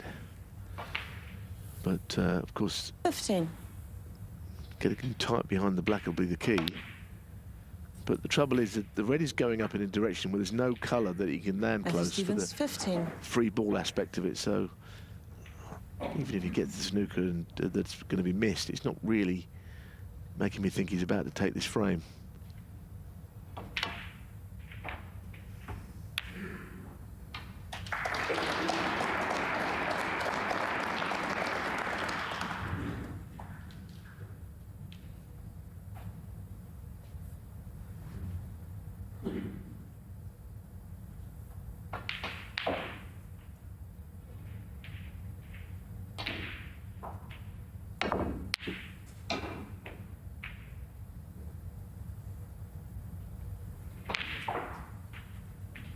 So, frame, the longest of the match so far. You have to say, objectively, the worst of the match.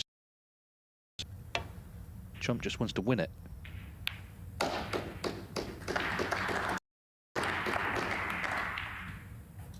Ryan Day has moved to 4-2 up against Oliver Brown in their match. Hughes, of course, beat Sean Murphy yesterday, 3-1 up on Andrew Higginson. He's had a 1-2-8 today.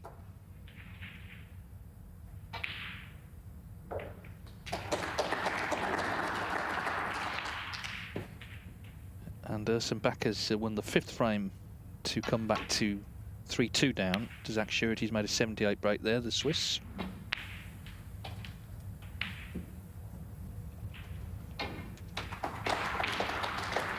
.43 in it here, 35 on.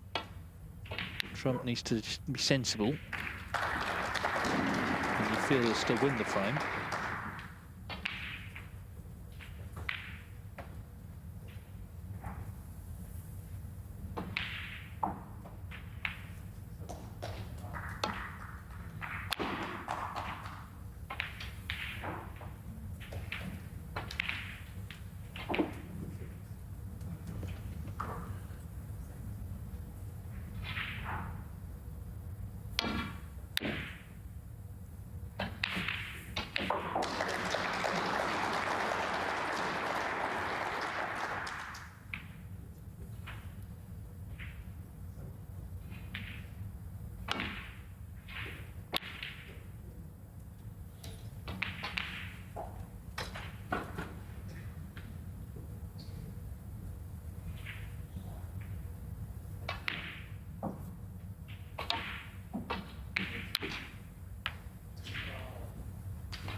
He's not really getting very far with these snookers at the moment, Matthew.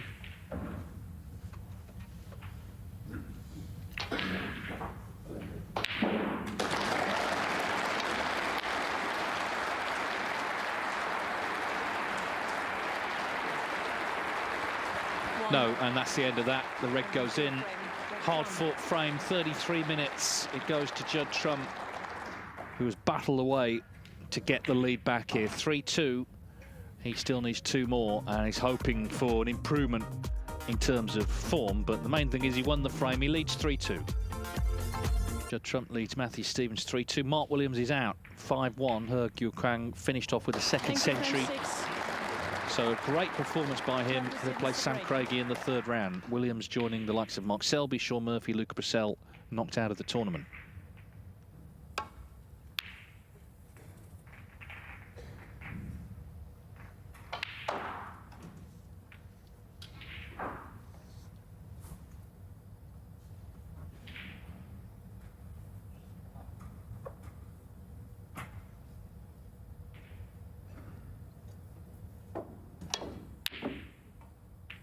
Still not able to knock a long red in.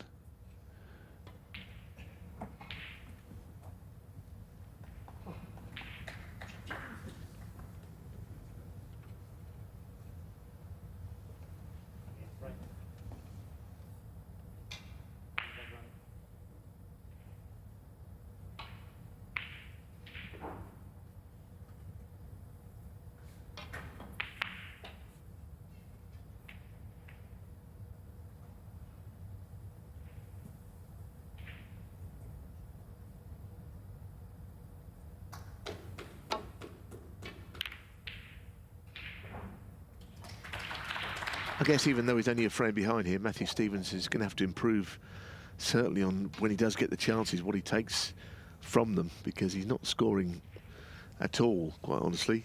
Highest break is 33. It's not been a high-scoring match, as Dave said. You know, the highest break just 50 from Judd Trump. And again, he's naught from plenty on long pots in this match.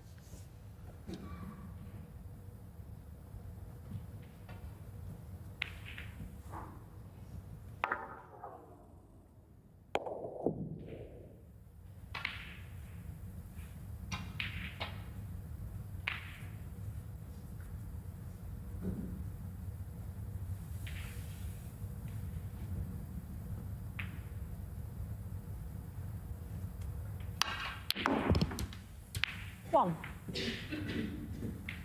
Well, if Matthew is going to win, like I say, this is the kind of moment he's got to seize upon the chance that's come his way. I know the black's safe. Not sure exactly where the pink will end up with spotting.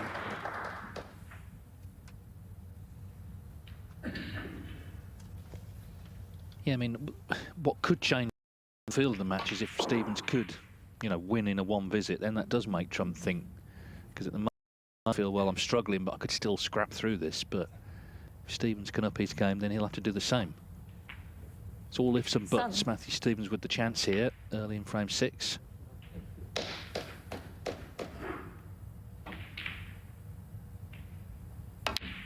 And he's a player obviously looking for, 8. you know, some big wins. He's been in that position in the mid-rankings for a while now, 45 at the moment. Has to go to the qualifying rounds. It's all a bit soulless when you come to this environment. This is where he wants to be, but then it's about trying to convert the chances to get what would be for him a big, big win.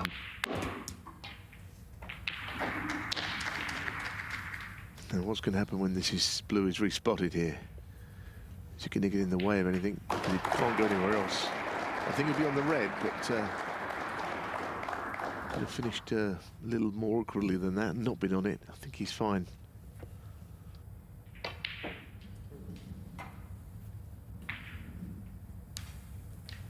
$13.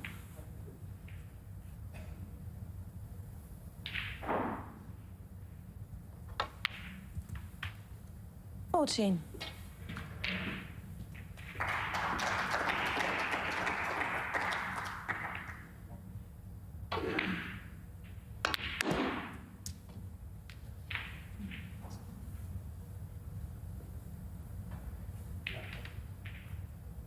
$19.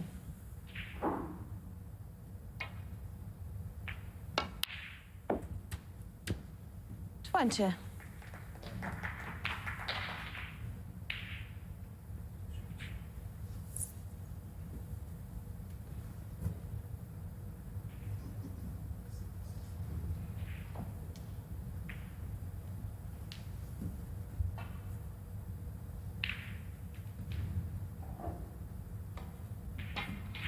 Again, not perfectly placed on the blue. A bit too much angle to go into them comfortably, or they might still be able to.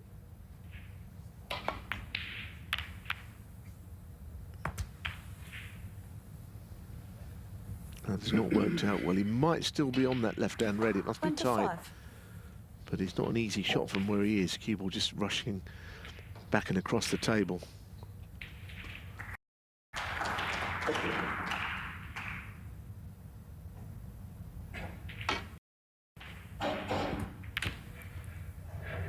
$26.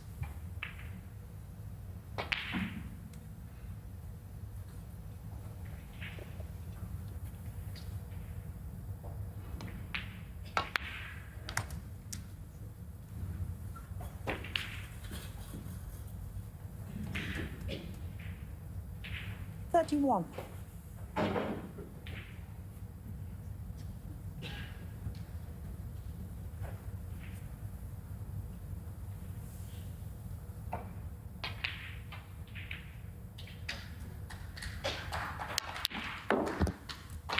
$32. Well, he hit that one quite well, and high on the blue this time. If he could play a good positional shot here, he could potentially go on and take the frame from this position.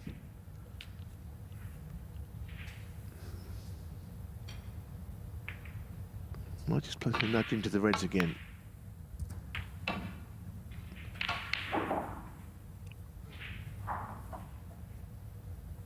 $37.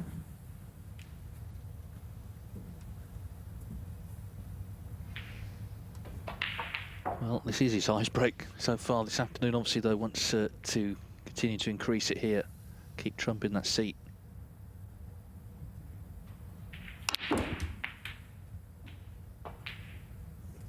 $38.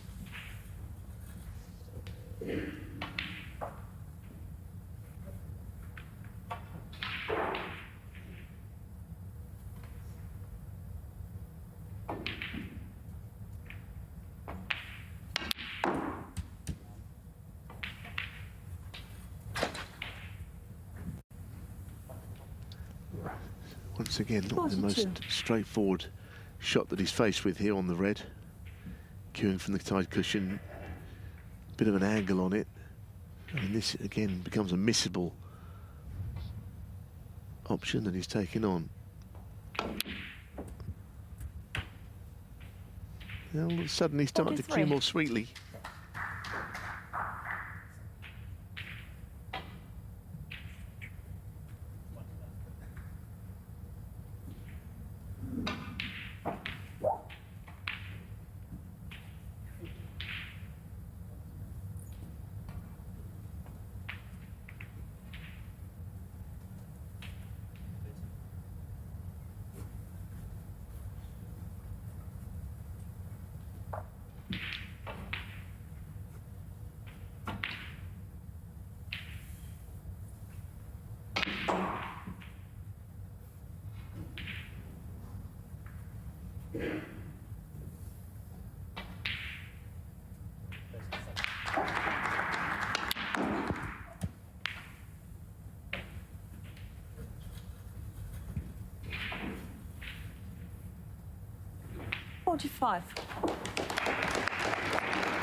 Not easy to pop the red and get a colour from it. Red to the right middle is awkward.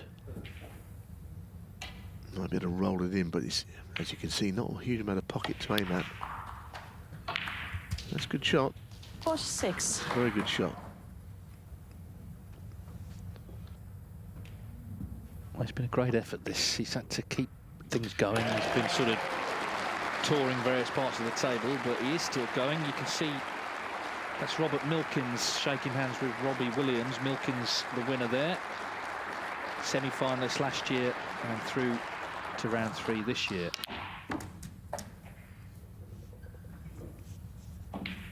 Milkins always a great favourite, I think, with crowds. And he'll play Ryan Day or Oliver Brown in the next 52. round.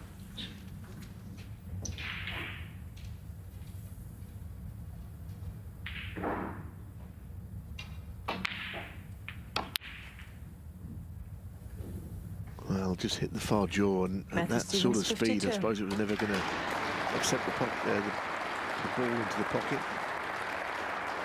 Here it is again. I wondered at first if it would drop. Well, maybe a different table, a different day, it would have.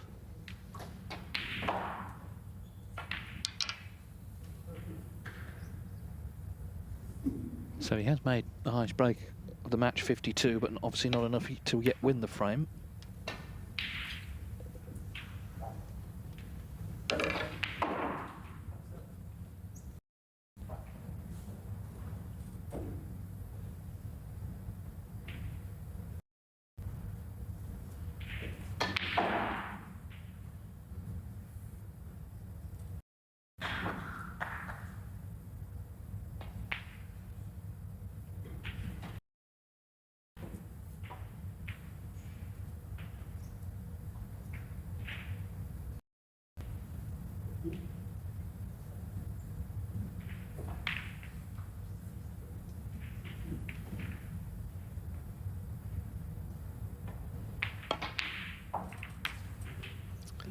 So it's a very handy lead that Matthew has got here. And if he could continue to apply the pressure from here on in this match, you know, I mean, he could win. It would be a bit of a shock. He's not really a giant killer these days, Matthew, as good a player as he is in the qualifiers.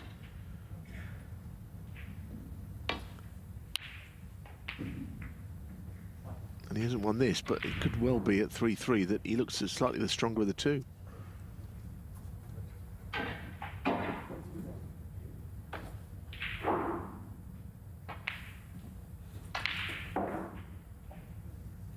Yeah, he had those 2 wins last week, which means, you know, he's come here, A, with wins under his belt, and B, with forward to for the rest of the season. At the World Open, he beat Hamad Mir, in the Welsh, he beat Louis Heathcote. Ooh, but he's caught the knuckle of the middle pocket. And, well, he's holding his hand up, so red obviously doesn't go.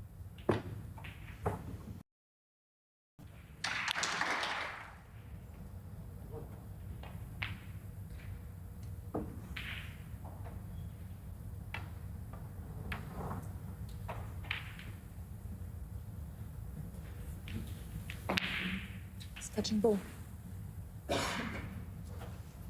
Crowd still watching, of course, all the matches here. Do have screens as well. You can watch obviously the one in the middle is furthest away, but they can follow the action as well on the screens.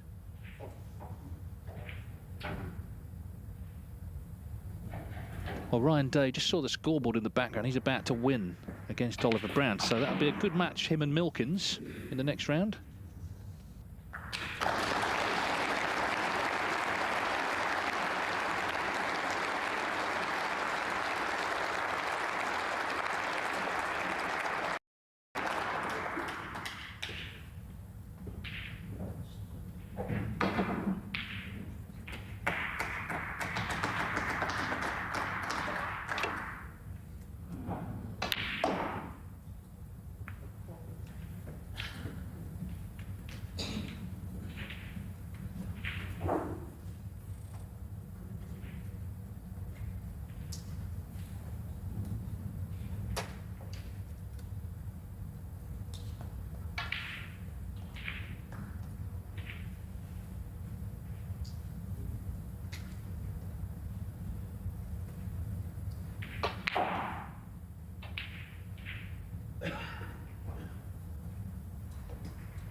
I can get through between yellow and blue.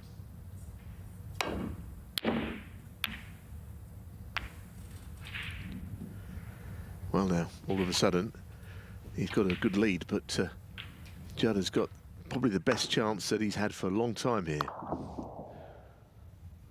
Yes, the balls aren't perfect, but they're not bad either.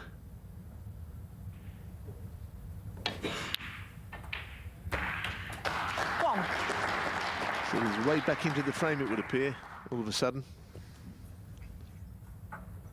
Again, big ifs, but if he could clear up here, then that really would be a tide turner.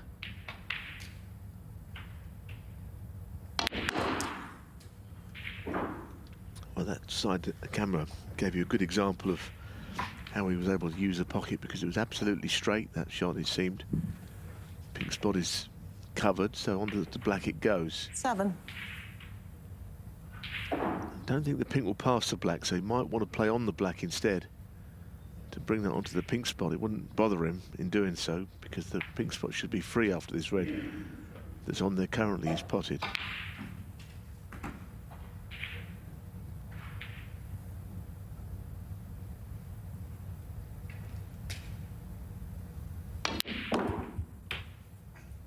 Eight.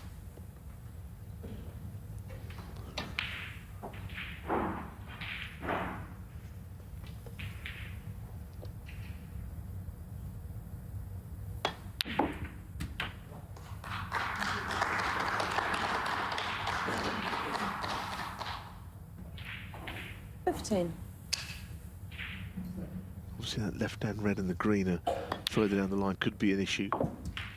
16. I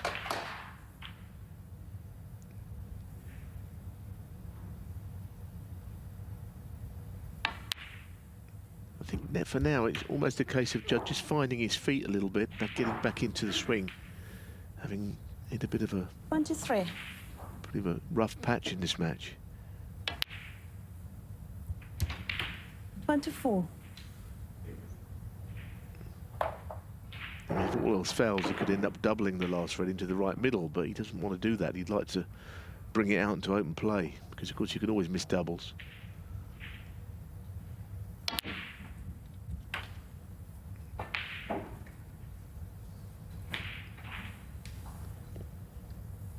$30.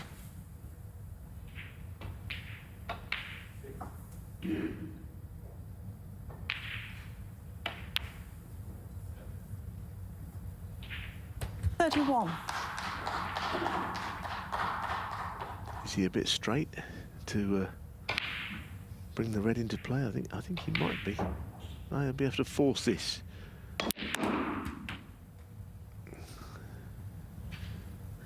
Oh dear.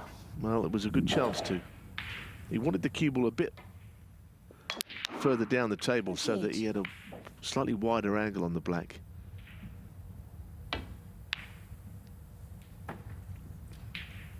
Well, it's something. Just a chance to get back into 38. the frame.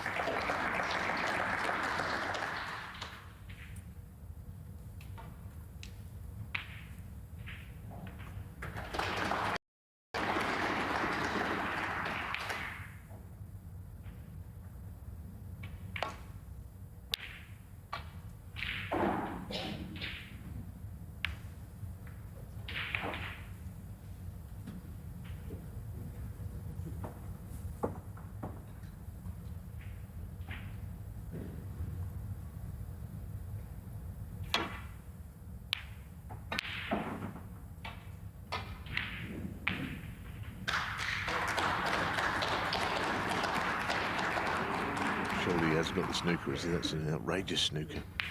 I mean, the angle he came across that left middle, how he hit that much of the bump.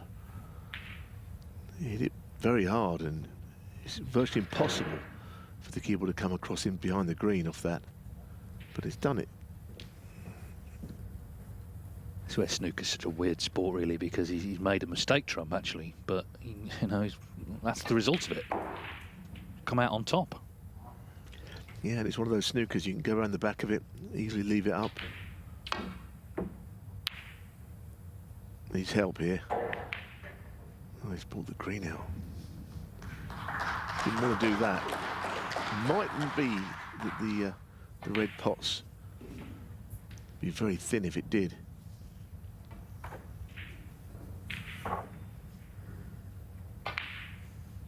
There's no way in the world he could go for that.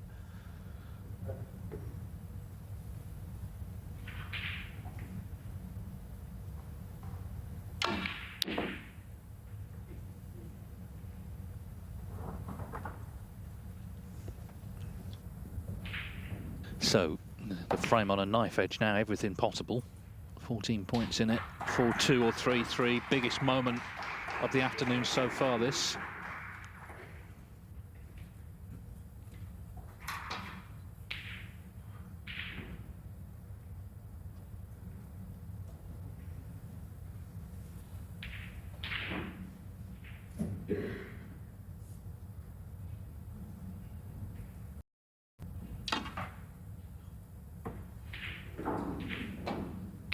Oh.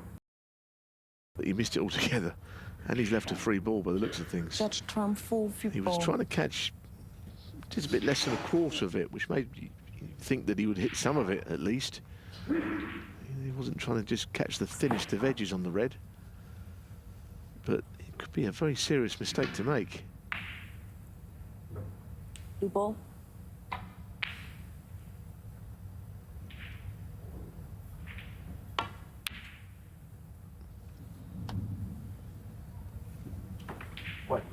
Yeah. I suppose there was an argument he could have had the balls, well, not so much put back, but asked Matthew to play from behind the green, because he was snookered. But Judd thought he'd take the positive approach, but he's just not playing well. You know, his long game, well, it says 0 from 7 on long plots. It's at least that. He's not taken on one and got it, and a few of the short ones, like the blue there, the free ball. And again, he's just not getting in, getting started.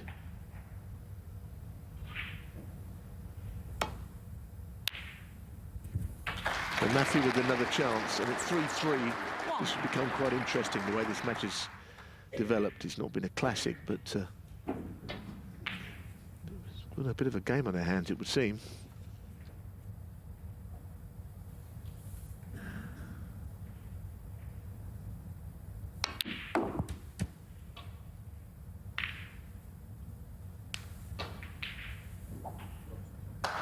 Yellow, green and brown then, 4-3-3. 7.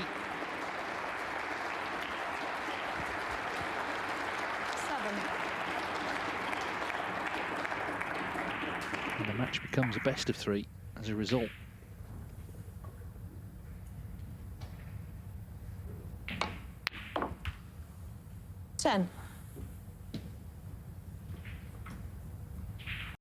Check of the scores. This is the ball to leave Trump needing a couple of snookers. 14. Oh, and he missed the red entirely. He must have thought that was frame over, but it wasn't. 19. Remember, in this frame, he did make that 52 break. That's the highest by either player.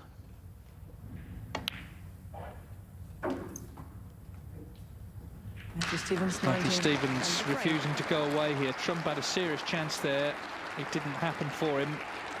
And Matthew Stevens delighted to get that chance to clear up and level the match once again. So with a possible 3 frames left, nothing to choose between them.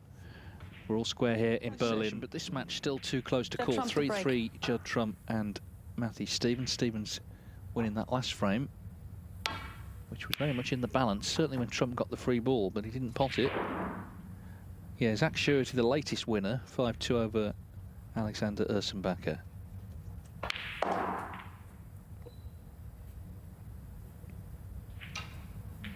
Andrew Paget 4-3 up on Chris Wakelin. Wakelin's won the last 2 frames there from 4-1 down. Total points just 6 in it, so it's been tight. It's all been a bit stop-start. Schuster 4-2 up on Andrew Higginson. And the remaining matches now, just 3 left on.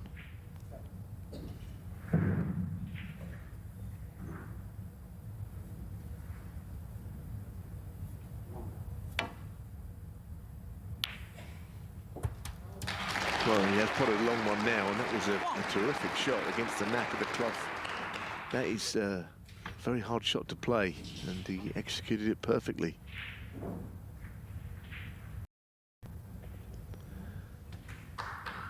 That is the first long ball that he's potted in the entire match, and he's missed a number of them. But what a terrific shot it was. So he's brought about this early opportunity.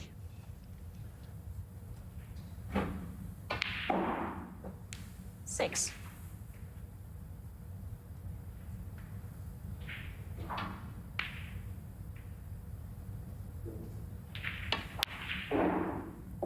Seven.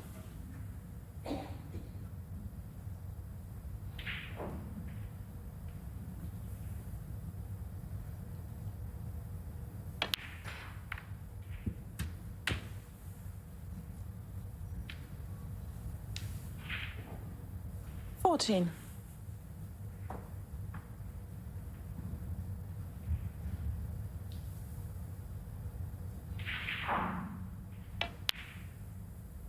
Fifteen.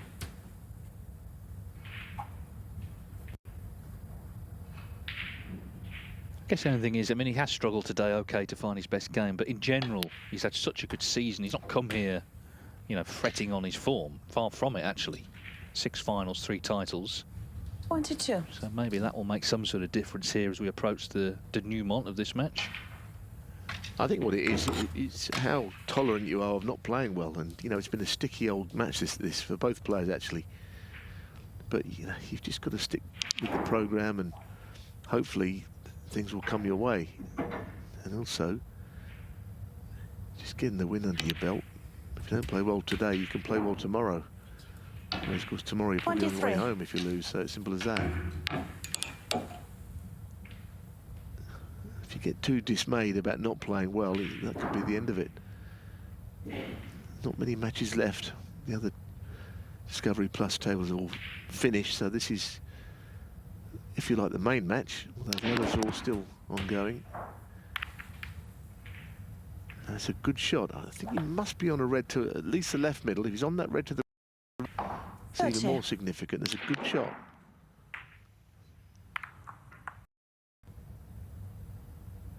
Yeah, that was a very well played nudge into the reds. 31. So we needed to move up a gear, and maybe he can do so here right now.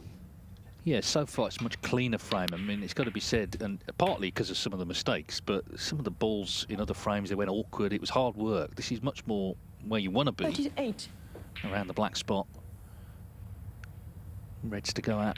Good chance to win a frame quickly and decisively. 39.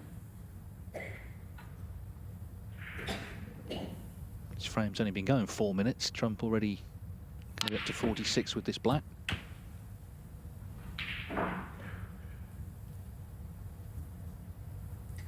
46.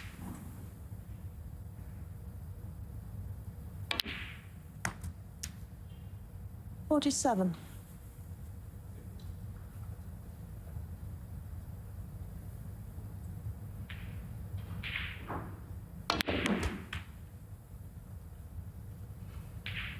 'Again, that was well played. There wasn't a lot of angle to work with. 52.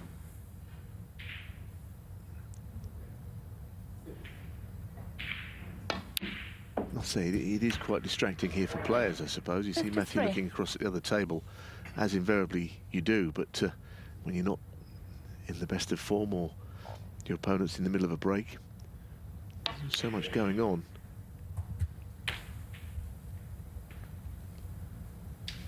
There's been, we were discussing earlier, 59. actually, Dave and I, there's been 3-1-4-7s here. None of them have been made on the centre table.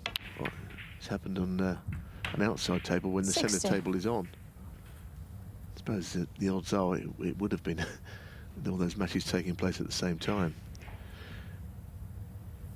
Anyway, this is much better from Trump. I mean, it's a brilliant first red that he rolled into that green pocket. 67. And this is what champions do. They just, 68. out of nowhere, find their game, and he really has. Yeah, he played a nice little shot.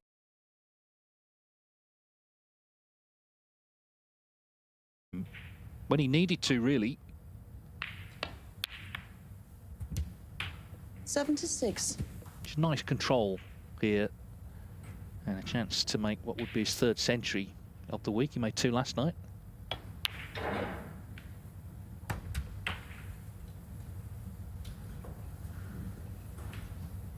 Yeah, I mean, an example of how it 83. hadn't been a good match is that we had 6 frames with the highest break of 52, and 84. with chances going to both players. So this is definitely a big leap up from any form that we saw earlier. We can actually equal the high break here. He can make a 1-4-2 that Jordan Brown and Sam Craigie have already done in this tournament. 91.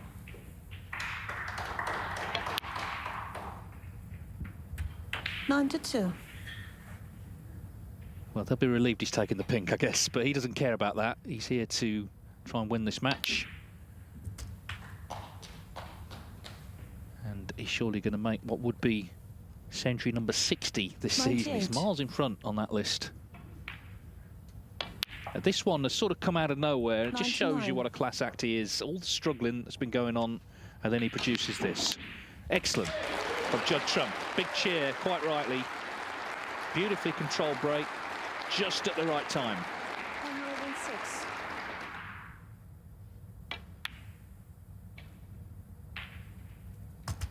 107.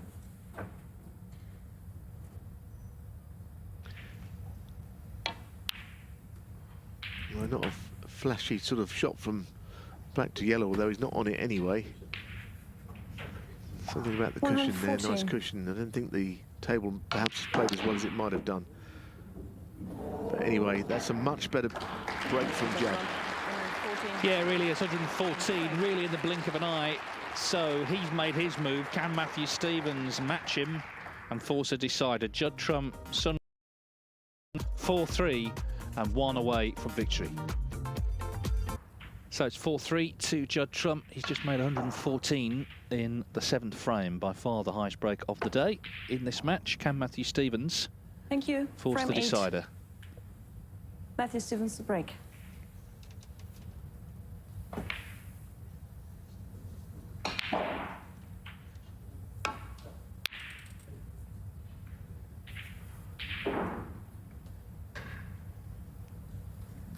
He's watching that red a little concerned, hoping for the cover.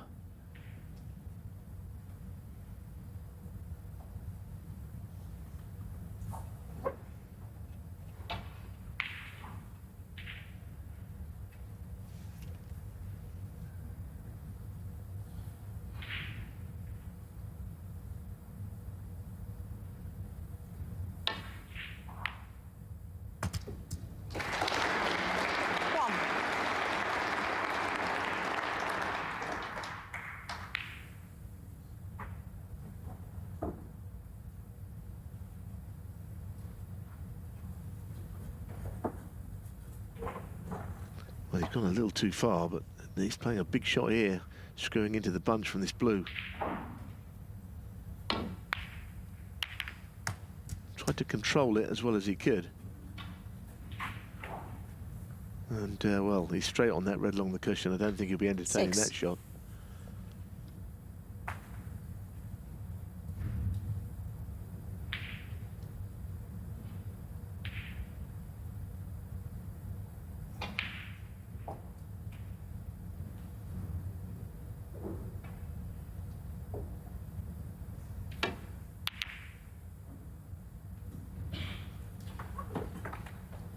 Judd trump 6.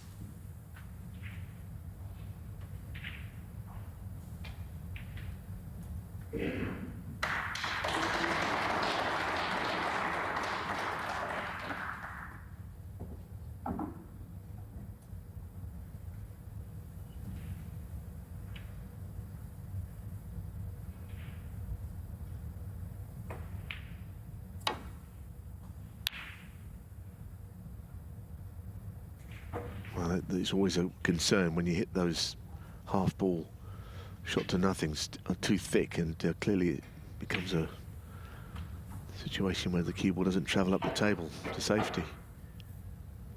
It's a bit of a test for him. This is a mid-range shot. He's not been cueing brilliantly all afternoon,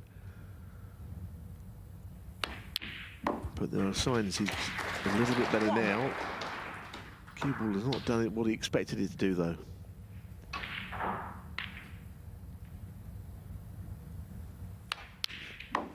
Played the hole for the black, and he just drifted into no man's land a little.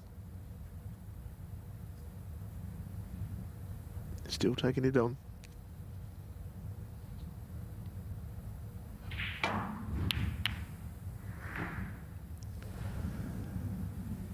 Got lucky there. Wow. Goodness, he could have left anything.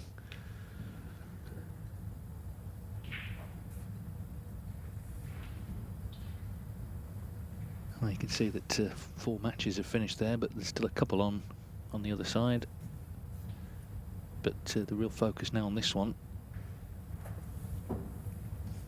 Judd Trump, of course, very popular player. And I'm sure a lot of German snooker fans would love to see him continue. But as I said earlier, Matthew Stevens has been coming here so long, he's also got his fans.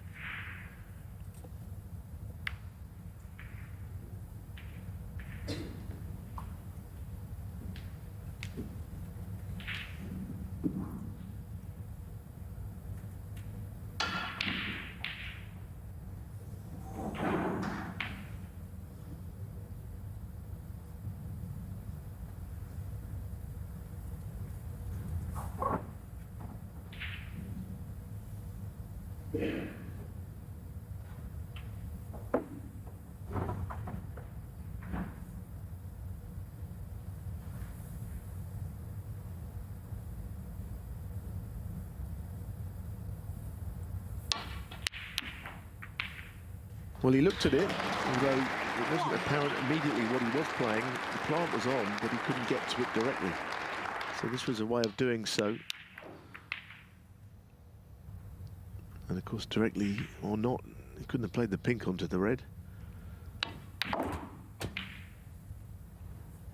So it was a good shot. He had to hit the first red very accurately, because he could have spun that plant offline had he hit it wrongly.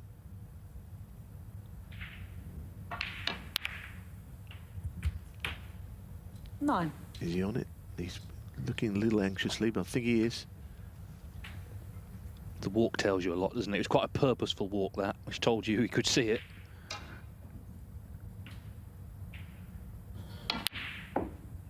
Well, I mean, if he could win this match at this visit, I think the first 6 frames he could just consign to the history books and 16. just say, well, I finished well.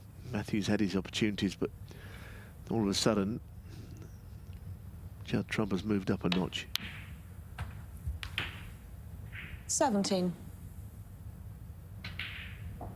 Still not quite on this blue as he wants. Top side of it is a simple shot for red, but now it isn't.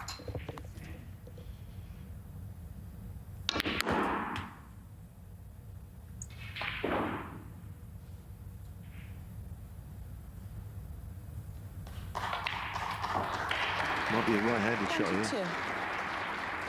Keep the break going. Matthew Stevens just sort of looking over the garden fence at one of the other tables, but be more than interested in this next shot here. Yeah, maybe he couldn't even reach it with his right hand, actually. That's why he's using the rest. But again, the cue ball seems to have been sticking in that bunch of reds a lot today. 23.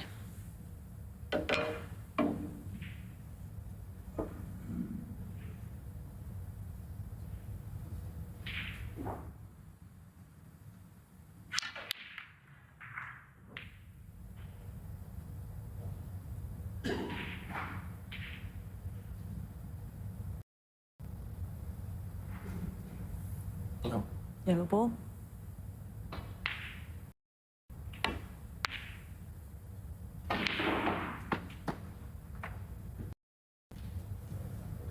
Pretty good shot to end the break, though. Judd Trump, Putting 23. into a Matthew Stevens with that.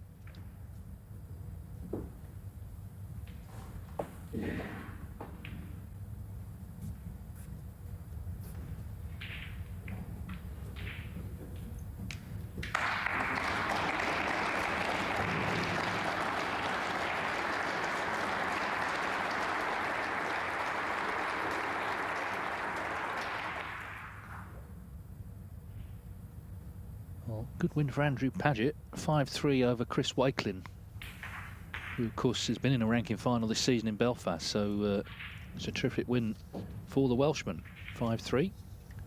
I think that's a shock result, isn't it? Let's be honest, he's not had many wins, Paget, in this season. Plays Judd Judd next.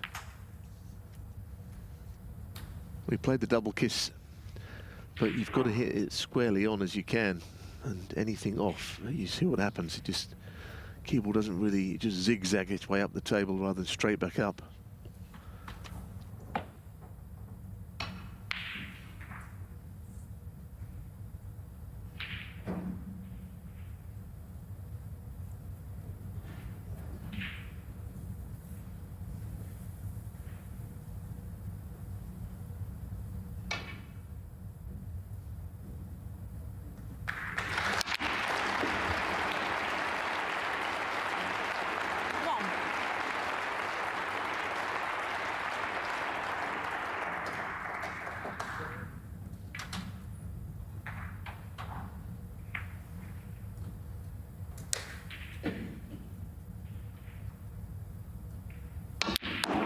Another good pot from Trump. Meantime, as he plays this shot, I can tell you Jussa has beaten Andrew Higginson 5-2. So this now is, in fact, the last match remaining.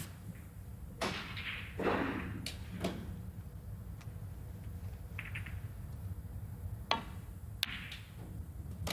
But for how much longer? 6. Well, exactly, because Judd is in again with this chance. He's been a bit of a spectator, hasn't he, since the point when he levelled at 3-all. We were thinking, well, maybe he's got a chance of creating a bit of a shock. He hadn't done it in spectacular style. 13.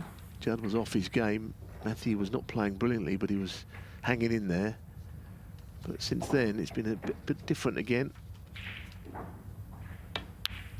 Yeah, and the thing is, it can be the opposite. You can 14. start matches well and then sort of struggle to kill them off, and to scramble over the line. In some ways, it seems the scrambling's been done early in this match, and Trump just looking better now in himself, looking like a man targeting victory. I have a feeling that the conditions this afternoon have not been perfect. The cushion's a bit bouncy, a few 20. surprise looks from both players when shots have not worked out. Just want to think. privy to any knowledge of that, but 21. it just feels that way. So some days you just have to overcome anything like that and play the game. And Judd has adapted finally. A bit more aggression in his game. And of course the other thing was, you know, he basically played 6 frames without potting a long ball, which is absolutely one of his strengths. So he's not firing on all cylinders. But he knocked one in before that century, which seemed to just inspire him a little bit. Well, this black and Matthew Stevens needs 2 snookers, so Trump has finished strongly, and that's what he'll take from the match, I'm sure, the way he's won it, rather than everything that happened earlier on. Lovely shot too. Match ball, but knocking that red into play means he's all over. So no joy for Matthew. I think the point you made earlier on, maybe he plays his best snooker in the qualifiers these days. Polar opposite to what he used to be like. On the centre stage, maybe he doesn't play as well as he can. 44. Judd Trump will play Matt Selt next, his good friend. 45. And he's always going to be tough to beat. We know he's playing well in general. That's the other thing I mentioned earlier. You know, he's come here feeling good about his game. 51. He's had a terrific season. 6 finals, 3 titles, and plenty more to play for, including, of course, the Bet Victor European Series bonus of 150,000, which, as long as he remains in this event, he is the red-hot favourite to trouser this week, without even needing the Welsh Open. It's up to the others on that ranking list to try 58. And keep pace with him. And these are all enjoyable 59. moments now for Trump. We might see a few shots here, maybe, just to go out on a high. But the main thing is he'll be coming back for more tomorrow. 66. Well, this will have to be some shot. Hang on. Oh, he'd had a chance there. The white got in the way anyway. He's won. That's the main thing. He stepped it up with 114 in frame 7. I think he's just saying, yeah, table maybe not at its best, but he battled through.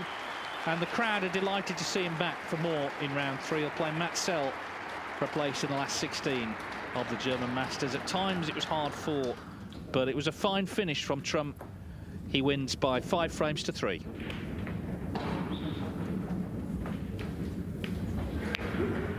So that does conclude the afternoon session. That was the last match still on. All the matches now done, and there'll be a couple of hours, of course, until the spectators here return for the evening fair.